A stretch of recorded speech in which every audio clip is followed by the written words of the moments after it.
Para pasar las transparencias que uso esto. A ver. Pues supongo. Sí, pues ya está. Bueno, pues primero de todo quiero agradeceros que me hayáis invitado a estar esta mañana con vosotros. Seguramente cuando acabe algunos de vosotros no me agradeceréis nada, pero a mí me toca un papel bastante incómodo, que es el de intentar centrar la atención en un aspecto que de una manera muy deliberada se ha omitido en la discusión de la transición energética, ¿no? Hace muchísimos años que estamos hablando que necesitamos hacer una transición energética para luchar contra el problema del cambio climático, lo cual es cierto, es decir, tenemos un problema muy grave con el cambio climático y además, como investigador de un instituto de investigaciones ambientales, os puedo decir que la situación es mucho peor de lo que realmente se describe. Los informes del IPCC siempre pecan de quedarse cortos justamente para que no se les acuse de alarmistas y cada revisión las cosas se ven peor todavía de lo que se había visto en la versión anterior, ¿no? Sin embargo, también os tengo que decir que, contrariamente al discurso que se está haciendo ahora, el problema del cambio climático no le importa a las instancias públicas, no le importa en absoluto. No es por eso que estamos planteando la transición energética, y sobre eso me extenderé un poco más tarde, ¿no? Pero yo creo que ahora que entendáis que lo que está pasando es un proceso que lo he conocido perfectamente, que tiene que ver más con el agotamiento de los combustibles fósiles y con la imposibilidad de mantener el sistema haciendo una transición a las energías renovables que ninguna otra cosa, contrariamente al discurso que normalmente se hace. Estamos viendo un proceso que yo es lo que califico el colapso de la producción de petróleo y de gas, ¿no? A mí me gusta ejemplificarlo con esta noticia que salió a finales del 2020, en el cual Repsol presentaba su plan quinquenal, creo que ellos no utilizan este nombre, pero es lo que es, su plan de inversiones para los siguientes 5 años, ¿no? Y entonces, una de las cosas que dice esta noticia, que es muy interesante, es que Repsol va a invertir 150 millones de dólares al año en la búsqueda y puesta en explotación de nuevos yacimientos de petróleo. Que 150 millones puede parecer mucho, pero como dice la propia noticia, es la 10ª parte de lo que invertían el año 2014. Es decir, en cuestión de 6-7 años, ellos habían reducido un 90% su inversión en la búsqueda y puesta en explotación de nuevos yacimientos. Esto que ha hecho Repsol es algo generalizado en todo el mundo. Desde el año 93 hasta el año 2014, y esto podemos ver las gráficas, bueno, aquí está cortada, pero si uno mira cómo fue la inversión del año 93 hasta el 2014, vemos que el conjunto de las compañías petroleras y gasísticas del mundo habían aumentado, multiplicado por 3 su inversión en upstream, que es la parte del negocio que se dedica a la búsqueda y puesta en explotación y mantenimiento de los yacimientos. Sin embargo, desde el año 2014 lo han disminuido con altibajos, como se ve en la gráfica, un 60%. Justo en el momento que, además, por el tipo de yacimientos que quedan, se tendría que invertir más dinero simplemente para mantenernos igual, porque los yacimientos cada vez son más costosos de extraer, lo que se extrae es más costoso de procesar, etcétera, etcétera. Entonces, la pregunta es, ¿qué pasó en el 2014? Porque bueno, esto no ha salido tampoco en ningún diario, ¿no? ¿Qué pasó en el 2014 que de repente las compañías hacen este cambio tan radical, ¿no? De repente les entró una gran conciencia ecológica, ¿o qué fue lo que pasó aquí? Lo que pasó fue esto. Esta es una gráfica que yo he extraído de un informe del Departamento de Energía de los Estados Unidos, y lo que podéis ver en la línea verde son los ingresos por operaciones de las 127 mayores compañías de petróleo y de gas del mundo, en tanto que la línea azul son los gastos de estas mismas compañías. Y como podéis ver, desde mediados del 2011 consistentemente hay una diferencia de unos 110.000 millones de dólares anuales de más gasto que ingreso, ¿no? Y esto, es importante destacarlo, sucede en un momento en el que el precio medio del barril del petróleo estaba en el valor más alto de toda la historia. Tenemos un pico de precios en el año 2008, que es más alto, pero si miramos la media móvil anual, este es el momento en el que el precio del barril del petróleo está más alto, incluso teniendo en cuenta la inflación.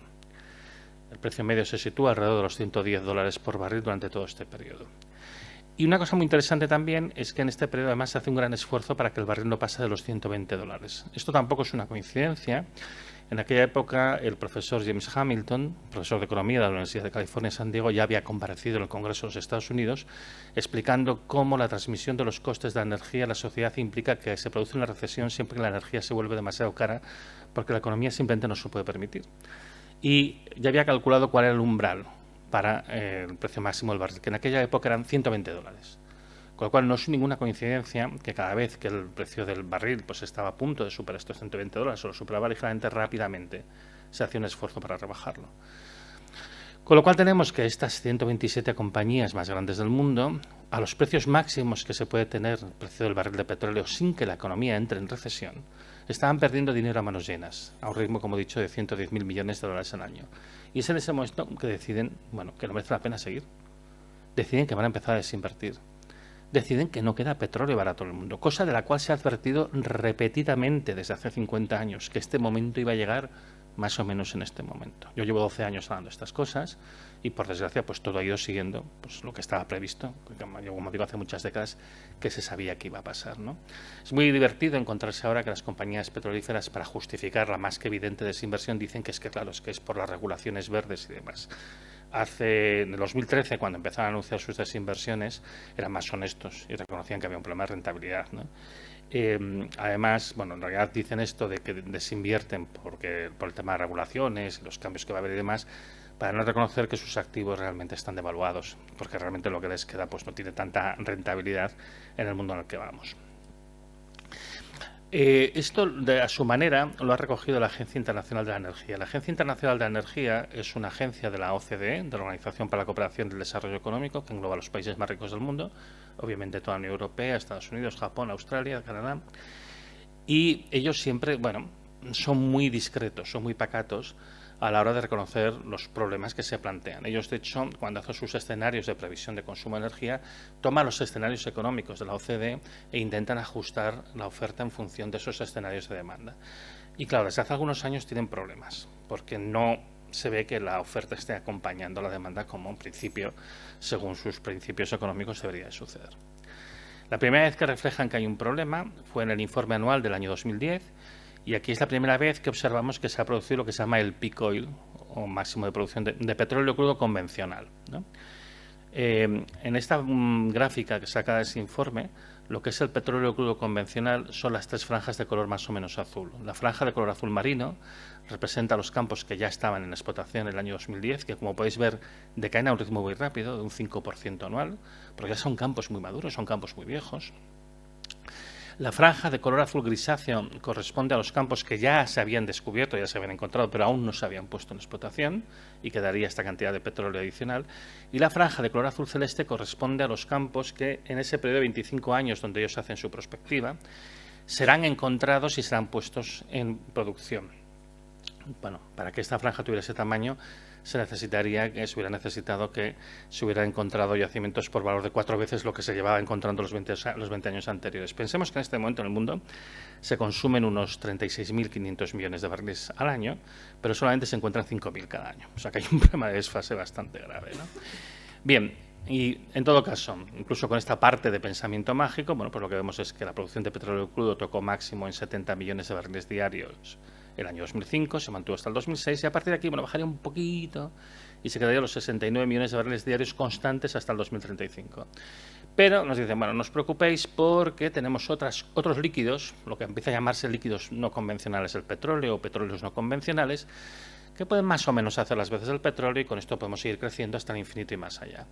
¿Y qué tenemos? Por una parte tenemos los líquidos del gas natural. Esto es una mezcla de gases, de butano y de propano. Esto es útil en las refinerías para producir plásticos y en ese sentido sustituye al petróleo, pero no como combustible. Y por otra parte tenemos los petróleos no convencionales que en este año 2010 representaban pues, esencialmente los biocombustibles y las arenas bituminosas de Canadá y los petróleos extrapesados de Venezuela. Bueno, esto es lo que decía en el año 2010. Nos vamos rápidamente al 2018, ya empezó la desinversión. ¿Y qué nos encontramos? La Agencia Internacional de la Energía muestra por primera vez en su informe anual una gráfica de este estilo. Vemos que tenemos los escenarios de previsión de demanda que ellos tienen, los escenarios de la OCDE, el escenario de nuevas políticas, que es su escenario de referencia, el escenario de desarrollo sostenible, que nos tomamos más en serio el problema del cambio climático, pero el de referencia, como digo, es la línea azul. Y muestran dos cosas que no son escenarios realmente, pero que se adecuan a la realidad. Y es cómo va a ir la producción de petróleo en función de cuánto se invierte en producir petróleo. Entonces tenemos la franja de color granate oscuro, que es la franja que ellos dicen declive natural, que es cómo evolucionaría la producción de los yacimientos de petróleo si no se invierte ni un puñetero duro más en ellos. Entonces, como veis, cae muy deprisa, ya que cae a un ritmo del 6% anual. y lo que llaman la franja esta de declive observado, que es como realmente declinan la producción de los yacimientos si se invierte la cantidad necesaria para mantenerlos en marcha, para mejorarlos, etcétera, etcétera. Y como vemos, nos están diciendo que aquí al año 2025, porque aquí la perspectiva es muy corta en plazo, esto se hace en 2018, se produciría un desfase entre la demanda y la oferta de 34 millones de barriles diarios, o sea, del 34%, porque la demanda esperada era de 100 millones de barriles diarios. Con lo cual dicen que va a haber varios picos de precio desde el año 2018, o sea, este informe, hasta el año 2025, como de hecho ya los estamos viviendo en este momento, ¿vale?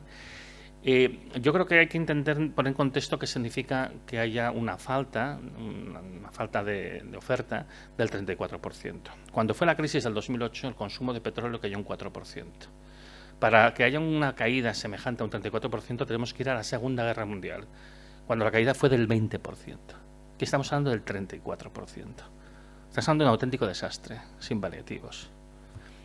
Y esto fue lo que dijeron en el 2018. Vamos a ver qué dijeron en el 2020. Dijeron más o menos lo mismo, pero cogieron dos rotuladores, uno de color azul y otro de color verde, porque es muy feo esto de dejar espacios en blanco, y nada, pintaron las franjas de los escenarios de demanda para que estén rellenas, y entonces tenemos el escenario de referencia, el escenario de desarrollo sostenible, hacen la perspectiva hasta el 2040 en este caso. Pero vuelve a ser lo mismo, aquí tenemos por dónde irá la producción si no se invierte ni un puñetero duro en buscar más yacimientos, ni siquiera mantener los yacimientos existentes, y cómo iría si solamente se mantienen los yacimientos existentes, ¿no? Aquí además ya se empieza a notar que se ha producido algo, se ha producido un pico de producción de todos los líquidos del petróleo. No es solo el petróleo convencional que, como dije, tocó máximo en 2005, y ya no sube más, de hecho está bajando, pero incluso contando con estas cosas adicionales, que incluye el fracking de los Estados Unidos y demás, ya tampoco sube, ¿vale? Esta gráfica lo que nos indica es que en el año 2025, es decir, de aquí 3 años, en el escenario de no inversión, que es el escenario más drástico, obviamente, no creo que es el que pase, pero seguramente los estados tendrán que intervenir para que eso no suceda, la producción estaría un 50% por debajo de la demanda. Un 50%. Eso es algo absolutamente catastrófico. Bien, el último informe es el de octubre del 2021 y aquí hemos cogido un nuevo rotulador, el de color verde, porque hemos hecho un nuevo escenario, dado que evidentemente no tiene mucho sentido que nos muestren unos escenarios de oferta que no están modelizados con unos de demanda, pues han inventado un nuevo escenario de demanda, que es el que llaman el cero neto en el año 2050, que es esta franja de color verde, que básicamente se basa en que se hace una transición masiva a las renovables con un consumo desmesurado y completamente ridículo e imposible de materiales, ¿no? En el escenario este del cero neto en 2050, para que fuera posible, por ejemplo, la producción anual de litio tendría que multiplicarse por 120 respecto a los valores actuales. Esto es absurdo, esto no va a pasar, es que no cambian los camiones. Es que están ahí, habría unos atascos increíbles en las salinas y en las minas. O la de cobalto de níquel por 42. Es que son cosas que tú las pones en el Excel, haces la división y da un número. Eso no quiere decir que ese número tenga la más mínima realidad física, ¿no? Pero bueno, es lo que intentan hacer para cubrir. Y como digo, aquí ya se empieza a reflejar claramente que se ha tocado un máximo de producción y demás. Porque claro, no olvidemos que para la Agencia Internacional de Energía no hay picos de oferta. Lo que hay son picos de demanda. Consumimos menos petróleo porque queremos consumir menos petróleo. ¿Qué importa que el precio se vaya a las nubes? No hay demanda de petróleo. Y si baja la producción es porque cada vez queremos menos. Interesantemente, en el mismo informe pues nos muestran por fin una gráfica de la evolución del gas natural, que era el escenario que al final va a ser el de referencia, que es la parte verde, pues ya muestra un pico máximo de producción de gas entre el 2020 y 2030, en línea con lo que teníamos previsto desde hace muchos años, que ya sabíamos que se iba a producir en esta década, el máximo de producción de gas. Bien, esto por lo que hace al petróleo y al gas. Para resumir un poco la situación actual, esta es una gráfica relativamente reciente, de marzo de este año.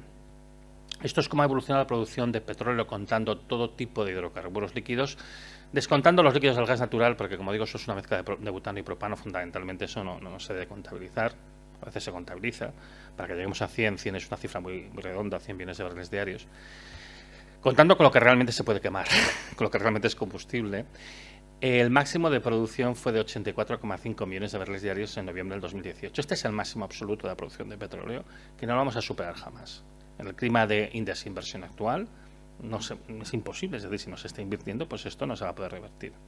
Y como veis, estábamos en una situación pues que estaba estancadillo, le costaba subir, se llega a este máximo, luego baja, sube un poco, llega la pandemia, llega el confinamiento, hay una caída bastante fuerte del consumo, que luego se va recuperando y llegamos hasta aquí, pero de aquí no hemos sido capaces de pasar. O sea, hemos pasado de 84,5 a 80,4. La OPEP ya dice que no puede aumentar más la producción, porque no puede aumentar la producción, porque ya están en los máximos que pueden y además muchos países ya están en proceso de declive. Estados Unidos está utilizando a saco todos los yacimientos de fracking que le quedan. Tenéis que pensar que en el sector del fracking lo que ha habido masivamente estos años han sido quiebras antes de la pandemia, con unos pasivos de 300.000 millones de dólares. Las empresas más grandes que se dedicaban al fracking ya han quebrado todas, y lo que se está haciendo ahora, las empresas que han comprado los saldos están terminando de explotar los yacimientos, los pozos que se habían perforado verticalmente pero no se habían completado horizontalmente. El proceso más caro es el de la perforación vertical. No se están haciendo perforaciones verticales nuevas, esencialmente se está tirando de despensa hasta que se agote a ritmos actuales y se agotará a principios del año que viene. Y es de donde están sacando ahora mismo fundamentalmente pues el petróleo y el gas de fracking en los Estados Unidos, con lo cual Estados Unidos tampoco va a aumentar más. Nos está exportando gas natural, se van a quedar sin él a principios del año que viene. Bueno, no importa nada. Y Rusia obviamente pues ya está sufriendo un proceso de descenso.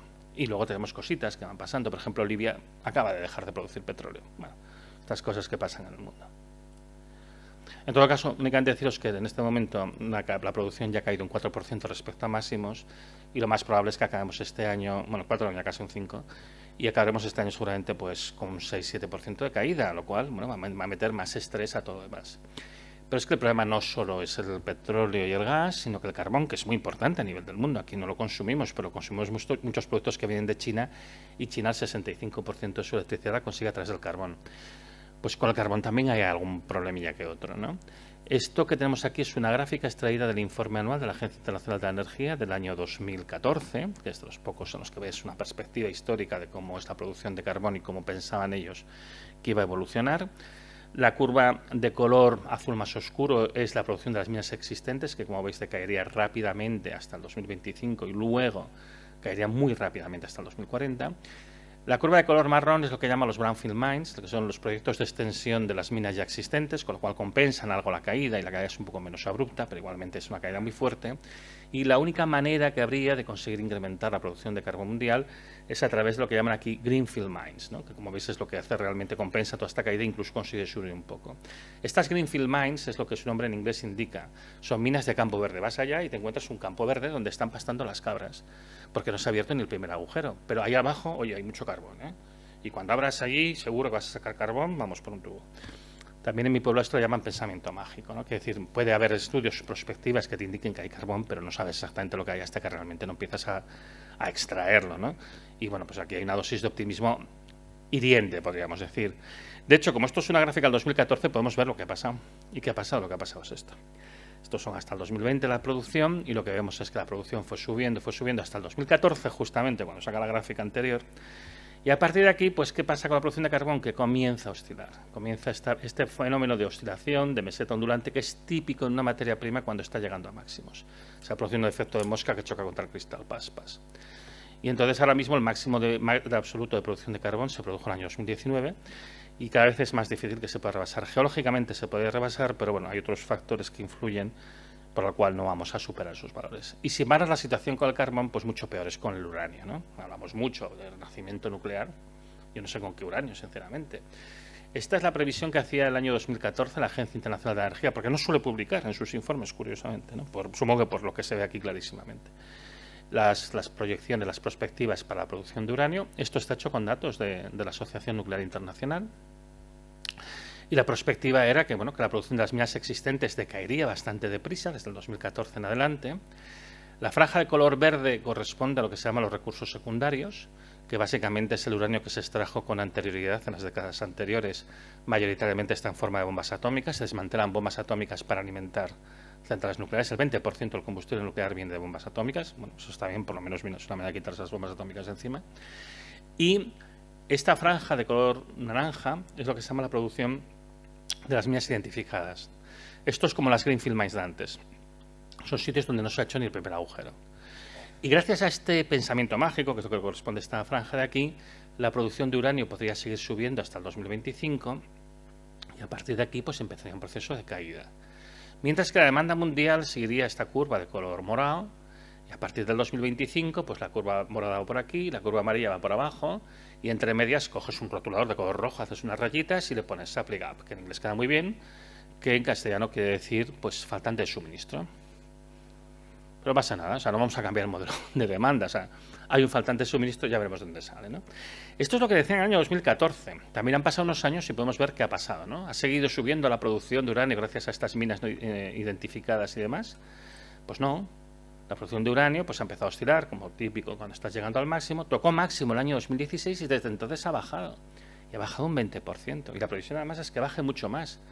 Porque, por ejemplo, el principal productor de uranio del mundo es Kazajistán, que ahora mismo tiene algunos problemillas, luego los comentaremos, ¿no? Así que, bueno, no parece que haya un futuro muy brillante, tampoco para el uranio y, por supuesto, entonces, para los reactores convencionales. Haciendo un resumen de la situación de las fuentes de energía no renovables, tenemos que el cenit o máximo de producción de petróleo, o peak oil, de petróleo crudo convencional, se produjo el año 2005. ¿No? Que es, el petróleo crudo convencional es el que se saca de pozos como los que hay en el fondo de la transparencia. Es el petróleo de toda la vida. Y si contamos además con todos los sucedáneos que se han puesto, petróleos extrapesados, biocombustibles, fracking, etcétera, el máximo fue en 2018. Y desde entonces ya está bajando. Y representaba el 33,6% de la energía primaria mundial, de acuerdo con el informe anual de BP del año 2019. En cuanto al carbón, el máximo, como hemos visto, ha sido en el 2019 y representaba el 27,2% de la energía primaria mundial. En cuanto al gas, se espera que se produzca al máximo, no se ha producido dentro de esta década, muy probablemente dentro de este lustro, y representaba el 23,9% de la energía primaria mundial. Finalmente, hablando del uranio, su máximo fue en 2016 y representaba el 4,4% de la energía primaria mundial. Si miramos cuál es el cénit o máximo de producción de energía combinada de las fuentes no renovables, ese máximo ya se ha producido, fue en algún momento entre el año 2018 y 2020, esto ya lo dejamos a los historiadores que determinen el momento exacto que se extrajo la máxima cantidad de energía no renovable, y representaban el 89% de toda la energía primaria mundial. Una cosa que quiero dejar clara es que lleguemos al máximo de producción no quiere decir que nos quedemos de repente sin. No, de hecho, cuando llegas al máximo es cuanto más energía estás produciendo en toda tu vida de medios no renovables. Y a partir de aquí comienzas un proceso de descenso que, bien gobernado o bien pilotado, debería ser lento, debería alargarse durante años y durante décadas. En el caso del petróleo, como hemos visto, vamos a tener una caída un poco rápida estos primeros años por culpa de la desinversión salvaje que han hecho las petroleras, sin avisar a nadie, pero no es en principio el escenario de referencia. Cuando tú llegas al máximo, la situación es comparable a la de una persona que le van reduciendo el sueldo cada año, ¿no? Imaginaos que os bajan el sueldo un 2 o un 3% cada año. Bueno, no hay que hacer mucho esfuerzo de imaginación, por desgracia. Bueno, pues si te lo hacen cada año, pues tu sueldo se va reduciendo paulatinamente. Entonces tú lo que notas es que cada vez te cuesta más llegar a final de mes, ¿no? Pero tú no dejas de cobrar, no es que te quedes de repente sin sueldo. Y es un proceso además que es agónico, se alarga a lo largo de los años y de las décadas. Entonces esta es la situación en la que estamos. Hemos empezado ya el proceso de descenso energético, que bien pilotado sería un proceso relativamente lento, pero en cualquier caso nos impide crecer. Y como la base de nuestro sistema económico es el crecimiento, y esto hay que entenderlo, tenemos un problema estructural. Y esto pues lleva lógicamente a situaciones de tensión entre los países, tensión dentro de los países y demás que luego discutiré. ¿Está la solución al 100% renovable? Mira, ahora de repente nos hemos dado cuenta de que nos interesa la transición al renovable, ya no solamente por la cuestión de la lucha contra el cambio climático, sino por una cuestión diferente que cada vez se está hablando de una manera más clara y más abierta en los grandes cenáculos políticos, que es la seguridad energética, es decir, para asegurarnos que tenemos el suministro de energía que necesitamos, ¿no? Y bueno, hay una cosa que está clara, yo no tengo ninguna duda, precisamente por este decaimiento de las fuentes no renovables y además por las necesidades de la lucha contra el cambio climático, que en un futuro de aquí a unas décadas, el 100% de la energía sea renovable. Lo que pasa es que nadie ha dicho que ese 100% sea la misma cantidad de energía que estamos consumiendo ahora. ¿No? 100% es un porcentaje, habría que ver cuánta energía estamos hablando. Y es que resulta que las energías renovables tienen muchas limitaciones de las cuales raramente se habla.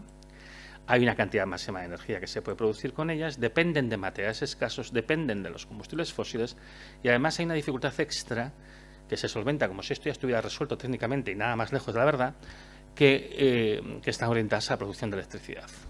No me iba a entretener con el tema del potencial máximo. Digamos que hace unos años se decía que con energías renovables se podía llegar a producir el equivalente a 100 veces todo el consumo de energía de todas las fuentes de la humanidad.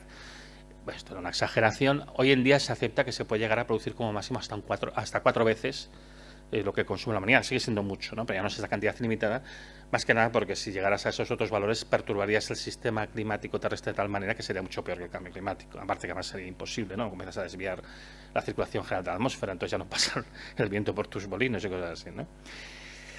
Algunos autores con los que yo me alineo más, aplicando principios físicos, bueno, que yo creo que se tienen que aplicar, como la conservación del buen, la conservación de energía y otras cosillas, piensan que como mucho se podría llegar a aprovechar como el 30 al 40%, se podría llegar a producir como el 30 al 40% de la energía que está consumiendo hoy en día la humanidad, que continúa siendo una cantidad enorme, grandiosa. No somos conscientes de la enorme cantidad de energía que consumimos y que daría de sobras para cubrir las necesidades reales de la humanidad con ese porcentaje, ¿no?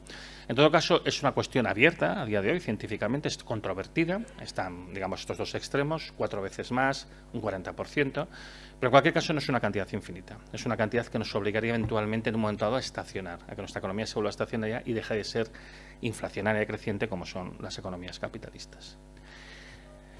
Pero hay otro problema que es bastante más serio, que es el de la escasez de materiales. Yo aquí siempre cito a la profesora Alicia Valero, que es una profesora del Grupo de Ecología Industrial de la Universidad de Zaragoza, y ella con su grupo pues, ha hecho una estimación de cuáles serían las necesidades de materiales para hacer la transición energética y tiene identificados pues, una docena larga de materiales para los cuales no hay reservas suficientes, contando las probadas y las probables. Las probables tienen un 50% de posibilidades de estar allá, para hacer la transición. Si todo el planeta hiciera la transición al mismo tiempo, no habría suficiente. De plata, que se utilizan los conectores de las placas fotovoltaicas, de telurio, que se utiliza precisamente también para las placas fotovoltaicas, del litio, manganeso, níquel y cobalto, que se utilizan para las baterías, pero es que hasta de cobre, que se utiliza para todo, y para en particular los núcleos inductivos de los aerogeneradores, ¿no? No habría suficiente si todo el planeta tuviera que hacer la transición al mismo tiempo. De hecho, en ese mismo sentido, la propia Agencia Internacional de Energía sacó un informe sobre materiales críticos en mayo del año pasado y allá pues daba sus estimaciones de por cuánto se tendría que multiplicar la extracción de materiales con valores absurdos, no tan absurdos como los que dieron en noviembre cuando sacaron el informe anual, pero igualmente enormes. Y es muy interesante que entre las 6 recomendaciones que daban en ese informe, podéis buscarlo y podéis descargarlo, una de ellas es que recomendaba a los países de la OCDE, que es a quien se asesora, que hagan, ¿cómo decirlo? Ellos dicen almacenamiento estratégico de estos materiales, básicamente que los acaparen. En plan, quizá no, y para todo el mundo, pues vosotros hacer vuestra transición y al resto, pues oye, que el que venga detrás que arree. Otro problema gordo que tienen las energías renovables, el modelo de renovable eléctrica industrial, que es por lo que hemos apostado todo, es que dependen de los combustibles fósiles. A día de hoy, en el ciclo de vida de un aerogenerador, de una central hidroeléctrica o un parque fotovoltaico, en el proceso de extracción de materiales, elaboración de estos materiales, fabricación, transporte, instalación, mantenimiento y eventualmente desmantelamiento, no se hace con energía renovable. No se cierra el ciclo. Se utiliza energía fósil. Se utiliza energía fósil para hacer cemento, se utiliza energía fósil para hacer el acero, se utiliza energía fósil para transporte, para las grúas y para todo. Y en las placas fotovoltaicas hoy en día, pues todos los procesos de elaboración, de fusión del silicio se utiliza carbón o carbón vegetal, en algunos casos, pero también se utiliza carbón. Y la electricidad que se utiliza en China, que es el principal manufacturero de placas fotovoltaicas, es fundamentalmente electricidad generada con carbono. Y el proceso de transporte, obviamente, pues utiliza diésel, utiliza combustible de los barcos, etcétera, etcétera. Hay autores que dicen que sin este insumo fósil estas fuentes no serían viables, no serían fuentes de energía, serían sumideros energéticos. Porque nadie ha probado cerrar el ciclo de utilizar solamente energía renovable para generarlas. De hecho, hay autores que dicen que estas fuentes en realidad son extensiones de los combustibles fósiles. Funcionan mientras hay combustibles fósiles. Y algo de esto hay. Tenéis que pensar que en este momento los 3 grandes fabricantes de aerogeneradores, que son Vestas, Nordex y Gamesa, han tenido una reducción muy fuerte de beneficios. Bueno, Gamesa tiene pérdidas, de hecho, continúan pérdidas este año también. Y han empezado a cerrar fábricas, y han cerrado cada uno de ellos una fábrica en España. Porque, bueno, parece ser que al final no era tan rentable eso de fabricar aerogeneradores en una situación en la que el petróleo, el gas, etcétera, son caros. LG, que es un gigante de la microinformática, ha decidido que ya no fabrica más placas fotovoltaicas, porque dice que es un negocio que no es rentable. Estamos viendo muchos retardos en la instalación de parques fotovoltaicos en este momento, porque los precios, claro, se han vuelto muy caros. Sabemos, escasean las materias primas y demás, con lo cual, claro, la dependencia material que tienen y la dependencia de los combustibles fósiles que tienen todos estos sistemas hacen que per sí pueden ser simplemente no viables en una situación de escasez de combustibles fósiles. Por último, último problema que tenemos en cuanto a la renovable, el sistema renovable eléctrico industrial, que como digo es el sistema que se propugna porque es un sistema que favorece la concentración del consumo y de la producción y entonces favorece la acumulación del capital, que en el fondo es lo que se propone, es que están orientados a la producción de electricidad y esto plantea dos problemas. En el caso del mundo, en el mundo la electricidad representa solamente el 20% de la energía final consumida. En el caso de España, pues ahora llega a ser el 23,6%, es un porcentaje que varía con los años, también porque España está en un proceso de descenso energético, y tenemos un 70 y muchos % del consumo energético final que no se hace en forma de electricidad. Bueno, recordemos que la electricidad no es una fuente de energía, es una forma de tener energía. Hay que consumir energía de alguna manera para generar electricidad.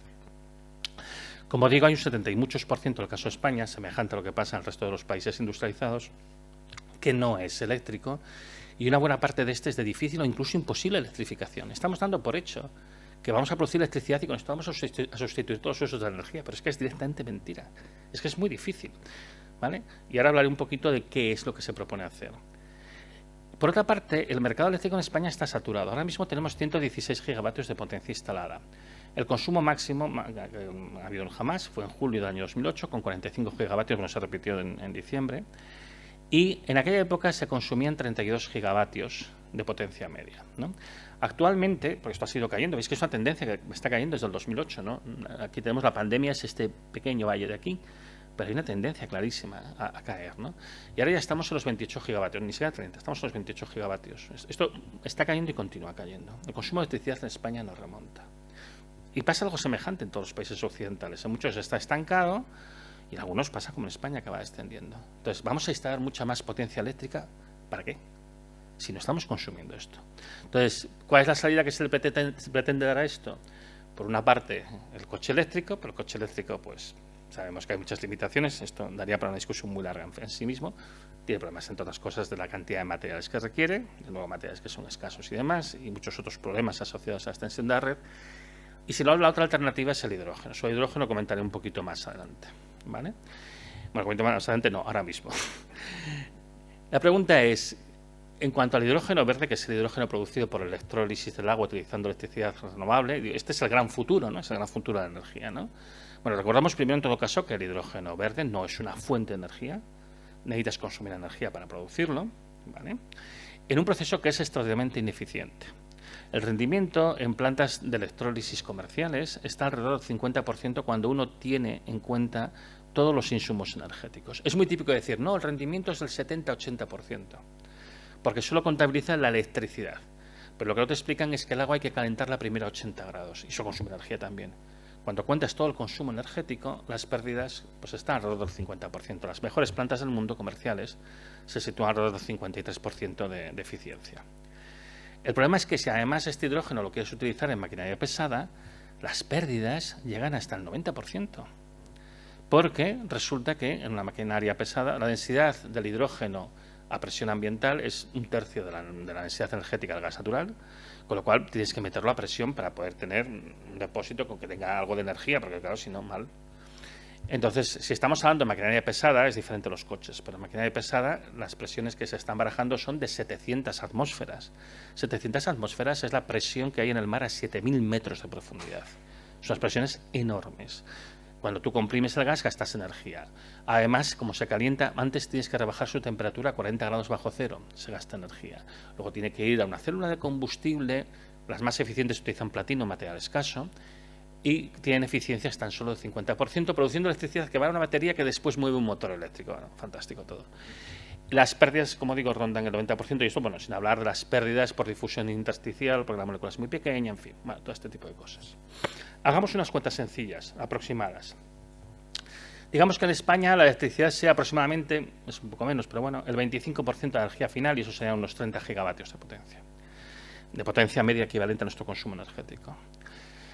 Asumamos que podemos subir la electrificación directa, sobre todo utilizando tren o coche eléctrico, hasta el 50%, ¿no? El tren es mucho más eficiente. Bueno, vamos a asumir que vamos a poder cubrir lo que actualmente se cubre de otra manera hasta el 50%, con lo cual solo nos va a quedar la necesidad de cubrir un consumo de energía equivalente a 60 gigavatios de potencia media, ¿vale?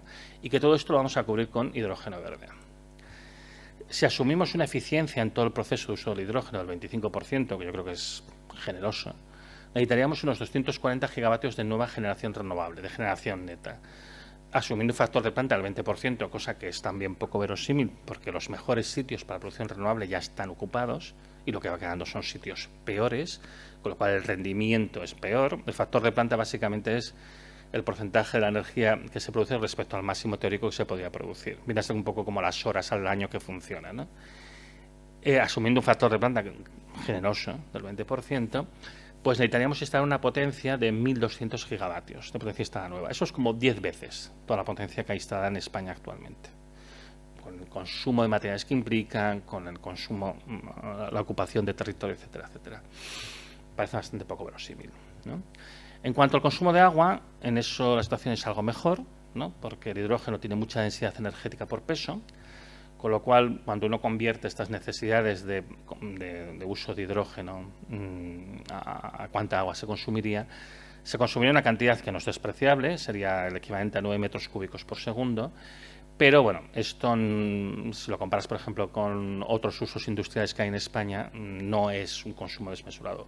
Únicamente hay que tener en cuenta dónde se instala, porque hay sitios que están críticamente estresados. Pero, bueno, a priori no parece ser la limitación más fuerte. La limitación más fuerte es el enorme despliegue que se tendría que hacer para producir este vector energético tan ineficiente. Y, por supuesto, si en vez de agua del río utilizamos agua del mar, pues el problema es que no solo electrolizas la molécula del agua, sino que también electrolizas la de la sal.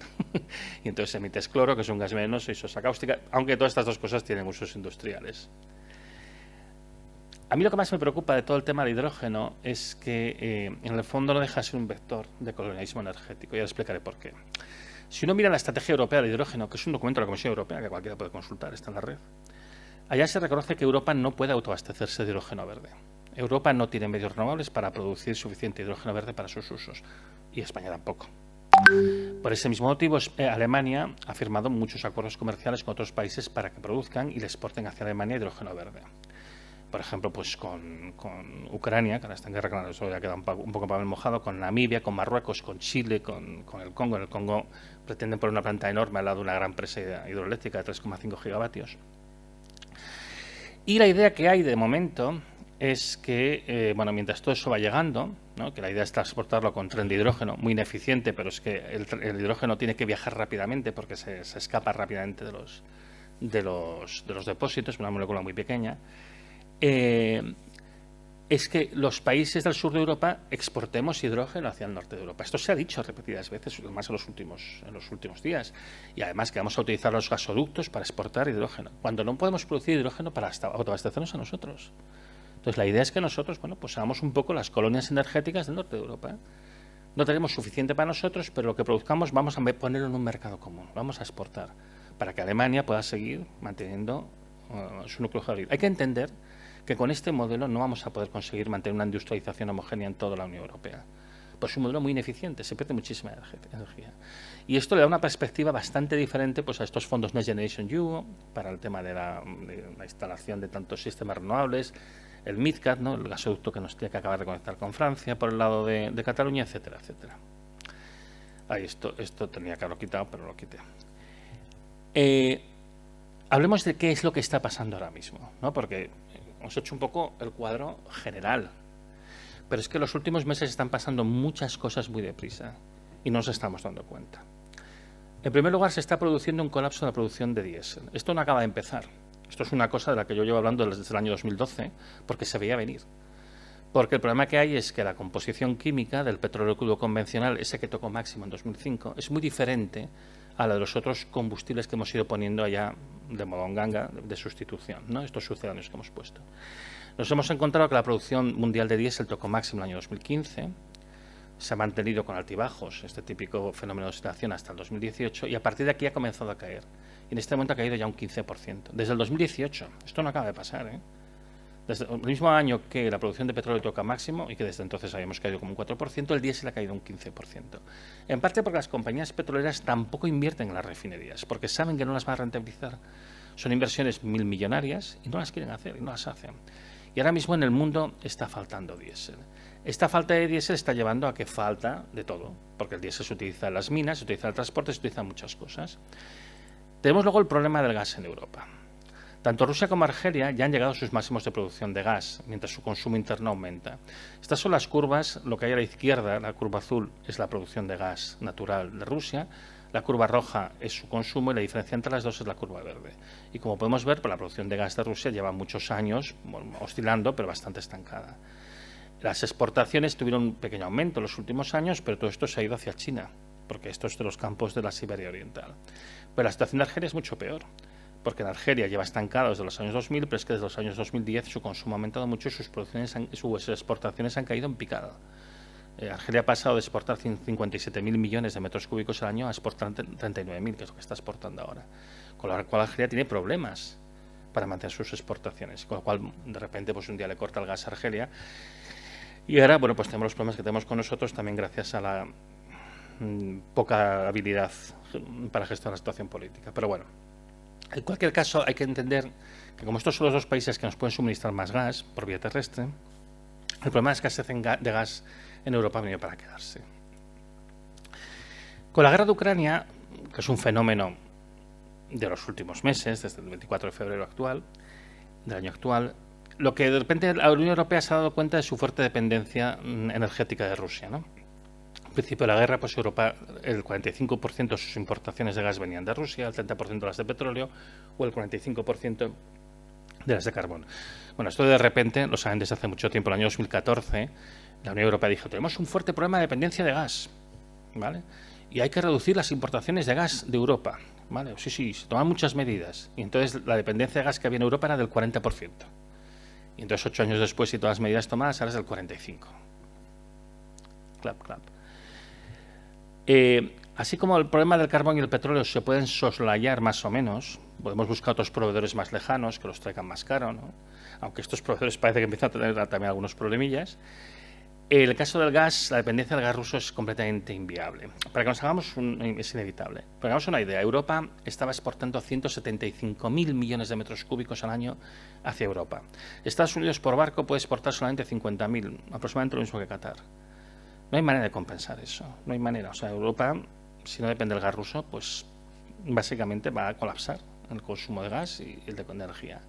Y lo que está pasando es que a medida que pasan los días, Rusia pues le va cortando cada vez más el gas a más países. Ya se lo ha cortado a Polonia, se lo ha cortado a Bulgaria, se lo ha cortado a Holanda y a Dinamarca y los siguientes en la lista serían Alemania e Italia, pero han encontrado una manera de pagar con rublos. Por cierto, nadie habla de esto. Pero las compañías que abastecen de gas a Alemania e Italia están pagando con rublos a Gazprom. Con lo cual, de momento, no nos cortan el gas y aquí todos hacemos la vista gorda y miramos para otro lado. Y una cosa que tenemos que entender es que el gas, esto es muy complejo, no voy a entrar en ello, no solo es fundamental para la calefacción y para la industria. La industria consume mucho gas, sobre todo toda la industria que produce calor, que necesita calor, por ejemplo, pues la cerámica, los ladrillos, el cemento, y también la industria química, y en particular la de fabricación de fertilizantes nitrogenados, pero es que además el gas es fundamental para mantener la estabilidad de la red eléctrica. El año pasado se habló mucho de esa historia del gran apagón, que además también, bueno, fue utilizado de manera instrumental por, digamos, ciertos grupos. El tema del gran apagón hay un fondo de realidad. El problema es un problema que afecta sobre todo a Europa, no tanto a España, y que tiene que ver con el problema de la estabilidad de la red eléctrica, que tiene que ver también con el hecho de la integración desordenada de las grandes redes de alta tensión y la falta de sistemas de estabilización para la generación renovable. Y se está compensando con sistemas rápidos de potencia, que solo hay dos, que son rápidos para dar una respuesta rápida. Una es la hidroeléctrica, y así Alemania vació los pantanos de Escandinavia, y la otra es el gas. Entonces, sin gas, pues tenemos un verdadero problema para mantener la estabilidad de la red eléctrica. Es que esto es en nuestro futuro inmediato, ¿no? Tenemos un problema de colapso de la producción alimentaria global, ¿no? Por una parte, el encarecimiento del diésel estaba llevando al encarecimiento de todo el trabajo agrícola, ¿no? Pero es que además tenemos un problema de reducción de la disponibilidad de fertilizantes asociado al encarecimiento de escasez de gas natural, ¿no? En septiembre del 2021 China redujo un 90%, que se dice pronto, sus exportaciones de fertilizantes nitrogenados, y esto ha afectado sobre todo a países de Sudamérica, Argentina en particular.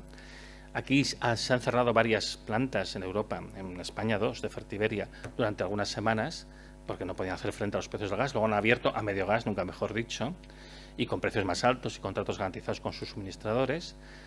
En febrero del 2022, Rusia decretó el embargo a las exportaciones de fertilizantes nitrogenados. El 24 de febrero pues invadió un país de 40 millones de habitantes que produce cereales como para 600 millones, con lo cual evidentemente pues era un pequeño problema.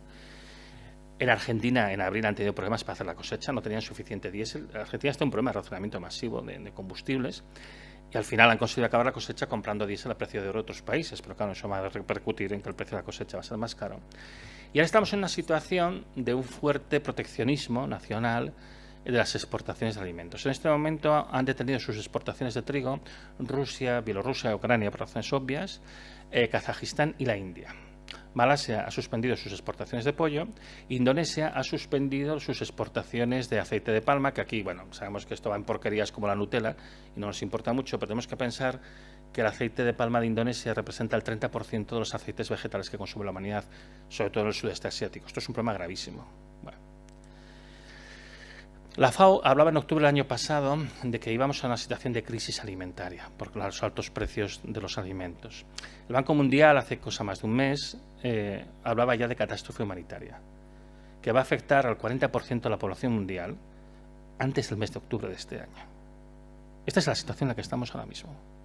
Y eso nos importa aquí. Bueno, aquí seguramente no faltarán alimentos, se encarecerán aún más. Nosotros pagamos con moneda fuerte, mientras nos la quieran, pues vamos a seguir comprando, pero va a ser a costa de dejar a otros sí. Y claro, esto también nos importa, y particularmente en el norte de África, ¿no? Imaginemos qué pasa si empieza a haber revueltas, como ya pasó en el año 2011 con la primavera árabe, por el encarecimiento de los alimentos, pues yo qué sé, en Argelia, que no suministra el gas, en Marruecos, en Egipto, en Libia, bueno, bien. Estamos viendo una situación que, aunque no se habla mucho, se puede calificar de efecto dominó, de colapso, de muchos países en el mundo, porque aparte de la guerra en Ucrania están pasando otras cosillas por ahí, ¿no? Por ejemplo, Sri Lanka, que es un país de 22 millones de habitantes, que es un país que se podía ir a visitar turísticamente hasta hace 2 meses y medio, ahora mismo ha colapsado. Es un país que se quedó sin diésel, tiene una deuda exterior enorme, con China en particular. Se han quedado sin diésel, se han quedado sin electricidad, se han quedado sin gobierno, han quemado las casas de los políticos, el gobierno pues ha puesto al ejército en la calle con orden de disparar a matar, si es preciso. No tiene alimentos, no tiene medicamentos, la gente está muriendo. Es un país que está colapsando, pero no sale en los telediarios. Laos, un país que se está quedando sin diésel también, en una situación muy semejante, bueno, solo son 7,2 millones de habitantes. Pakistán, un país en el que ahora mismo pues falta de todo, falta diésel, falta electricidad. Diésel tienen para un día, cada día compran el diésel para el día siguiente. Esto no es normal, ¿eh? En España tenemos reservas para 90 días. Bueno, un país de 220 millones de habitantes con armas atómicas, ¿qué puede salir mal? Kazajistán, un país de 19 millones de habitantes, no sé si os acordaréis, que a finales del año pasado las tropas rusas tuvieron que entrar para apuntalar al presidente, un tío muy simpático por otra parte, de Kazajistán, por las protestas que había en la calle, por lo mismo, ¿no? La fuerte inflación, coste de la vida, un país que produce petróleo y que sin embargo tiene problemas para acceder a los combustibles. Produce el 40% del uranio del mundo, por cierto. Irán, productor de petróleo muy importante y más ahora para los Estados Unidos, porque si no, ¿de dónde van a sacar el diésel? 82 millones de habitantes. Hace 3 semanas la gente quemaba las tiendas porque no había pan. Senegal, colas enormes para conseguir combustibles. Kenia, colas enormes para conseguir combustibles. Nigeria, país productor de petróleo, por cierto, el principal exportador de petróleo hacia España. 206 millones de habitantes. Se han quedado sin queroseno para hacer vuelos domésticos. Un país muy grande no puede hacer vuelos domésticos porque no tiene queroseno. Porque como está faltando diésel, una de las cosas que se está haciendo, y que aquí también llegará, os lo digo a los que tengáis coches de diésel, se está mezclando queroseno con diésel. Hasta un 20% se puede hacer. Esto no es muy bueno para el motor, porque el queroseno lo lubrica tanto y explota con más fuerza y demás. Pero claro, es una manera de paliar. Y eso está llevando a que empiece a faltar combustible de avión en todas partes. Sudáfrica ya ha decretado un racionamiento de combustible. Sudáfrica, un país que exporta carbón, por cierto. Perú está en una situación de emergencia nacional ya desde hace 3 meses, creo. Las protestas que había en la calle, por el precio de los alimentos, el precio de todo. Bolivia, un país donde ya han puesto el racionamiento de combustibles. Argentina, no hay combustible en todo el norte de Argentina. Un país productor de petróleo, ¿eh? No hay combustible directamente. Y el resto pues empieza a ir racionando. Y luego, bueno, pues algunos países que son ya tradicionales, en alguna de las otras 16 guerras que hay en el mundo, aparte de la guerra de Ucrania, pues que evidentemente están en la mierda.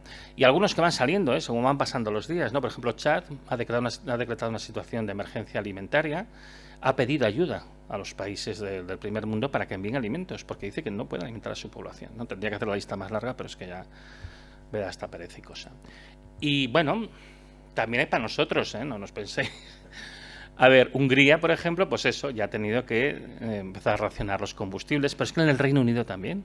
Reino Unido empieza a racionar combustibles. El Reino Unido, por cierto, hicieron una encuesta hace poco y 1 de cada 8 adultos reconocía que se saltaba alguna comida al día porque no tenía dinero para pagarla. No es un problema de pobreza energética, es un problema de pobreza a secas. De lo que estamos hablando es de pobreza. O los Estados Unidos, en la costa este de los Estados Unidos les queda diésel y combustible de avión para 2 semanas. Yo creo que están dejando pudrirse la situación para que el presidente actúe y les envíe desde otras partes del país. Pero ahora mismo están así, están con el agua al cuello. Porque lo mismo, no han invertido en refinerías, no son capaces de procesar. El fracking es una mierda lo que sale y eso no vale para nada. La Agencia Internacional de la Energía, a través de su economista en jefe, este señor, Fatih Birol, avisó hace cosa de 10 días que íbamos a una crisis energética mucho peor que la de los años 70 porque iban a faltar 3 combustibles a la vez, petróleo, carbón y gas. Y dijo, este verano del 2022, este verano, o sea, que astronómicamente es de aquí 7 días, faltarán combustibles en el mundo, especialmente en Europa. Especialmente en Europa. Ahora mismo se están produciendo cancelaciones de vuelos que empezaron en Londres, luego se han contagiado a Ámsterdam y a París. Es que falta personal. Y ahora ya están en Berlín. Ayer se cancelaron 900 vuelos en el aeropuerto de Berlín, de Lufthansa y de Germanwings. Es que falta personal. Bueno, falta personal que quiera trabajar por los salarios de mierda y las condiciones laborales de mierda que les están dando, pero que estos salarios de mierda, estas condiciones laborales de mierda son consecuencia de que los costes del queroseno están por las nubes ahora mismo, por las nubes, y las empresas pues tienen que recortar por un lado y recortan por el lado más débil, obviamente. Entonces, claro, se encuentra que curiosamente la gente no quiere trabajar en esas condiciones. Vaya sorpresa. Estamos delante de una enorme crisis de combustibles en Europa. Este verano, o sea, de aquí unas semanas. Y aquí estamos, como si no pasase nada. Yo espero que pueda salir en el avión esta tarde. En fin, nos queda trigo básicamente ahora mismo para 6 semanas, a nivel mundial. Acabará la cosecha y ya está. Será del trigo el que vivamos. Esto lo decía un experto en seguridad alimentaria de Naciones Unidas hace unas semanas. Hace 4 semanas, y por eso él decía 10, entonces acá 6. Queda para completar la cosecha actual, que por cierto la cosecha actual no va a ser muy buena, porque ha habido mucha sequía, particularmente en España, pero es que es algo generalizado en todo el planeta. No olvidemos que en este año, en primavera, al principio de la primavera, tuvimos al mismo tiempo una anomalía de temperatura de 30 grados en la Antártida y de 20 grados en el Polo Norte. Esto no se había visto nunca. Es una salvajada. Eso evidentemente pues tiene que ver mucho con las sequías y todos los problemas que hay esta ahorita de calor que tenemos. Que aquí como estamos con aire acondicionado se está muy bien, pero fuera no se está tan bien. Y luego nada, pues Alemania que llama a la población a hacer acopio de agua y alimentos. Esto es una noticia un poco exagerada también, es verdad, porque esto de vez en cuando hace recomendaciones en el mismo sentido, bueno, un poco en previsión de la situación que se viene. Bueno. Y entonces yo querría acabar con un par de reflexiones que yo creo que son pertinentes, ¿no? Porque estamos muy instalados en una idea de cuál es la transición energética, que hasta ahora era, bueno, el problema del cambio climático, no nos engañemos, no le importa a nadie. No nos engañemos, no le importa a nadie. La Unión Europea, en enero, dijo que la nuclear y el gas entraban dentro de la taxonomía verde. Cuando el informe del IPCC, que ha salido publicado en abril, dice que tendríamos que cerrar todas las centrales de carbón y de gas para evitar un desastre climático, las tendríamos que cerrar de aquí al 2030. Y de repente decidieron que el gas era verde. Pero es que en el paquete de REPowerEU de medidas urgentes por el tema de la guerra de Ucrania, que aprobaron hace 2 semanas, allá decían que iban a incrementar el consumo de carbón un 5%, que teniendo en cuenta que el consumo de carbón es bastante significativo en Europa, un 5% no es poco. Pero es decir, no os preocupéis, es provisional, solo para los próximos 15 años. Si estamos diciendo que tendríamos que cerrar todas las centrales de carbón y de gas de aquí al 2030, pues ¿cómo no nos vamos a preocupar? Pero bueno, también os puedo decir que si una encuesta que le hicieron a los... Bueno, primero de todo, aún se habla del 1,5 grados, que sepáis que el 1,5 grados está muerto. El aumento de la temperatura en España, con respecto a los niveles preindustriales, ya es del 1,7. A nivel del mundo es del 1,4. Y se da por hecho que vamos a llegar al 1,5 antes del 2030. Que a lo mejor es el año que viene, o al otro, vete a saber. Bueno, ahora que ya el objetivo, por tanto, ya son los 2 grados. Que un mundo con 2 grados es un mundo durillo, vamos a decirlo así. Pero le hicieron una encuesta a los autores del IPCC, anónima, que dijeran, bueno, ¿y tú cuál crees? O sea, no vamos a ponernos aquí completamente rigurosos, pero tú, ¿qué es la impresión que tú tienes con tus trabajos y tal, de cuál va a ser el calentamiento del planeta de aquí al 2100? Y el 80% de los autores del IPCC dijeron 3 grados. Y yo no sé si os dais cuenta de lo que supone un mundo con una temperatura media 3 grados por encima de la actual. Pero eso, por ejemplo, para España es desastroso. Es una catástrofe. Bueno, volvamos. Otro modelo de transición es posible, uno del que no se habla. Un modelo de transición en el cual la energía se aprovecha localmente. La energía renovable es una energía por su naturaleza distribuida, dispersa por todo el territorio. Y se puede aprovechar de manera dispersa, distribuida por todo el territorio. Se ha hecho históricamente. Incluso había buenos ejemplos de industrialización de principios del siglo XX. Yo siempre pongo el ejemplo de las colonias textiles que había en Cataluña y en otras partes de España. Y simplemente con el impulso mecánico de los cursos de los ríos se podía mover maquinaria directamente, sin electricidad, sin nada más, simplemente con un sistema de engranajes. Y eran muy productivas. Y había pequeña siderurgia, y había molinos papeleros, había un poco de todo. Con el conocimiento de la técnica que tenemos ahora, se puede aprovechar también la biomasa de una manera sostenible para producir reactivos, materiales, un montón de cosas. Se puede aprovechar directamente la energía solar, que es fundamentalmente térmica, para calentar. Aquí en Andalucía podría haber la siderurgia de España. Esta podría ser la gran zona siderúrgica de España. Concentrando la luz del sol se puede fundir metal, se puede hacer metalurgia, se puede hacer siderurgia. Hay mucho desarrollo por hacer, es verdad, pero también hay más conocimiento de lo que parece. Y estos modelos de transición de renovable no eléctrica, de lo que nadie habla, son modelos que tienen mucha mayor eficiencia, no requieren materiales escasos, no requieren tecnologías complejas, son mucho más fáciles de reparar, van a una escala humana, redistribuyen la riqueza a nivel del territorio, por todo el territorio, son evidentemente de mucho menor impacto ambiental y evidentemente no dependen de grandes cadenas de suministros de materiales escasos.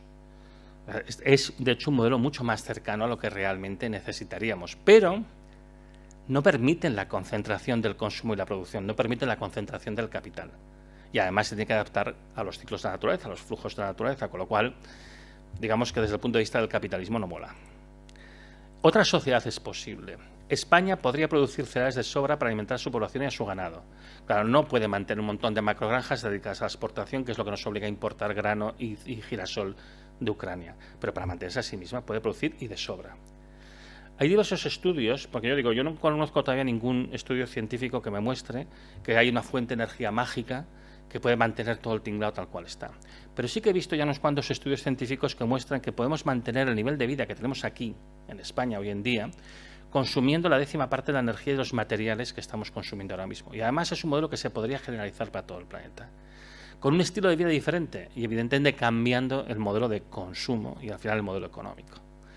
Se puede mejorar muchísimo la eficiencia del transporte utilizando el tren, que es el tren electrificado, que es el medio de transporte con diferencia más eficiente.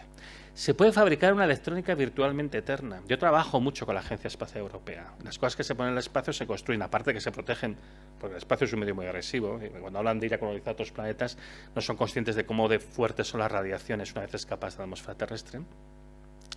Se puede fabricar una electrónica que no se deterioraría prácticamente nunca. Pero no se hace porque, bueno, pues domina la obsolescencia programada, lo usa de tirar. Se puede incrementar enormemente el reciclaje, ya empezando desde el diseño de las cosas, para que sea más fácil de reciclar, y los modos de uso. Se puede reducir el volumen de residuos y reaprovecharlos, economía circular.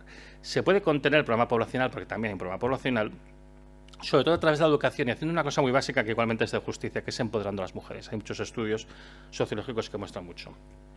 Y ya que estamos en la sede de un sindicato, y hay un problema de cómo vamos a mantener el trabajo. Realmente todas estas cosas que se pueden y yo creo que se deben de hacer, lo que hacen es redistribuir el trabajo y redistribuir la riqueza. Vuelven a modelos más sencillos con el conocimiento y la tecnología del siglo XXI que pueden conseguir llegar realmente a una verdadera sostenibilidad para empezar y además muchísimo más equilibrio y una mejor distribución de la riqueza. Saliendo del paradigma del capitalismo de crecer siempre en un planeta finito, lo cual no deja de ser una cosa completamente absurda. En conclusión, el colapso de las fuentes de energía fósiles y del uranio, que es un tema del cual no se habla, esto es un no tema, esto no se puede hablar, porque si hablas de esto, abres directamente el melón de la redistribución. Entonces, por eso de estos temas no se puede hablar. Estos temas son temas sistemáticamente silenciados, ¿no? Pero en todo caso ya está pasando. Es por eso que ahora a mí me llaman de todos lados, no solo aquí, ¿no? El año pasado estuve en el Senado y ahora, bueno, me sacan mucho por la tele en Cataluña sobre todo. El modelo de transición energética renovable eléctrico que se propone como si fuera la única alternativa de transición adolece de muchos problemas. No tiene un potencial ilimitado, depende de materiales, depende de combustibles fósiles, se orienta a la electrificación, lo cual plantea muchos problemas, tiene una fuerte dependencia en tecnologías que muchas veces no las tenemos aquí, en materiales, y tiene un coste de oportunidad. Si hacemos eso, no hacemos otras cosas. En este momento, con todos los problemas que tenemos ahora mismo encima de la mesa, yendo a esta situación que vamos a tener de aquí poco de racionamiento, y cuando empiece el racionamiento, que esta es una palabra que nos tenemos que empezar a acostumbrar, se va a empezar a hablar de racionamiento, se va hasta a intentar vender como si fueran medidas de carácter técnico. No, es que los técnicos han dicho que hay que racionar así. El racionamiento siempre es una medida de carácter político, porque tú decides a quién le das y cuánto le das y por qué le das. Con lo cual, bueno, pues... Y el problema que tenemos ahora mismo es que a lo mejor tendríamos que estar invirtiendo en el ferrocarril, el ferrocarril electrificado. Y en particular, yo que soy de León, ya que estoy en Sevilla, recuperar la Ruta de la Plata. Son cosas que tienen perfectamente sentido y que son mucho más eficientes. Pero los costes de los materiales cada vez lo van a hacer más difícil. Cuanto más tardemos, peor va a ser. Con lo cual hay un coste de oportunidad de decir, no, vamos a meter todos los fondos Next Generation en, bueno, alfombrar de aerogeneradores y de placas fotovoltaicas que después van a quedar a medio hacer porque nos vamos a quedar sin materiales y que además no van a servir para producir la energía que necesitamos. Bueno, las tendencias actuales de corto plazo son horriblemente malas. Horriblemente malas. Y nos pueden llevar a una gran conflictividad entre países y dentro de países. Y podemos hablar de guerras. Y toda esta remilitarización de Europa no es para luchar contra Rusia, porque Rusia no tiene intención de invadirnos. Es para que nosotros invadamos otros países para acaparar los últimos recursos que quedan, en particular el norte de África.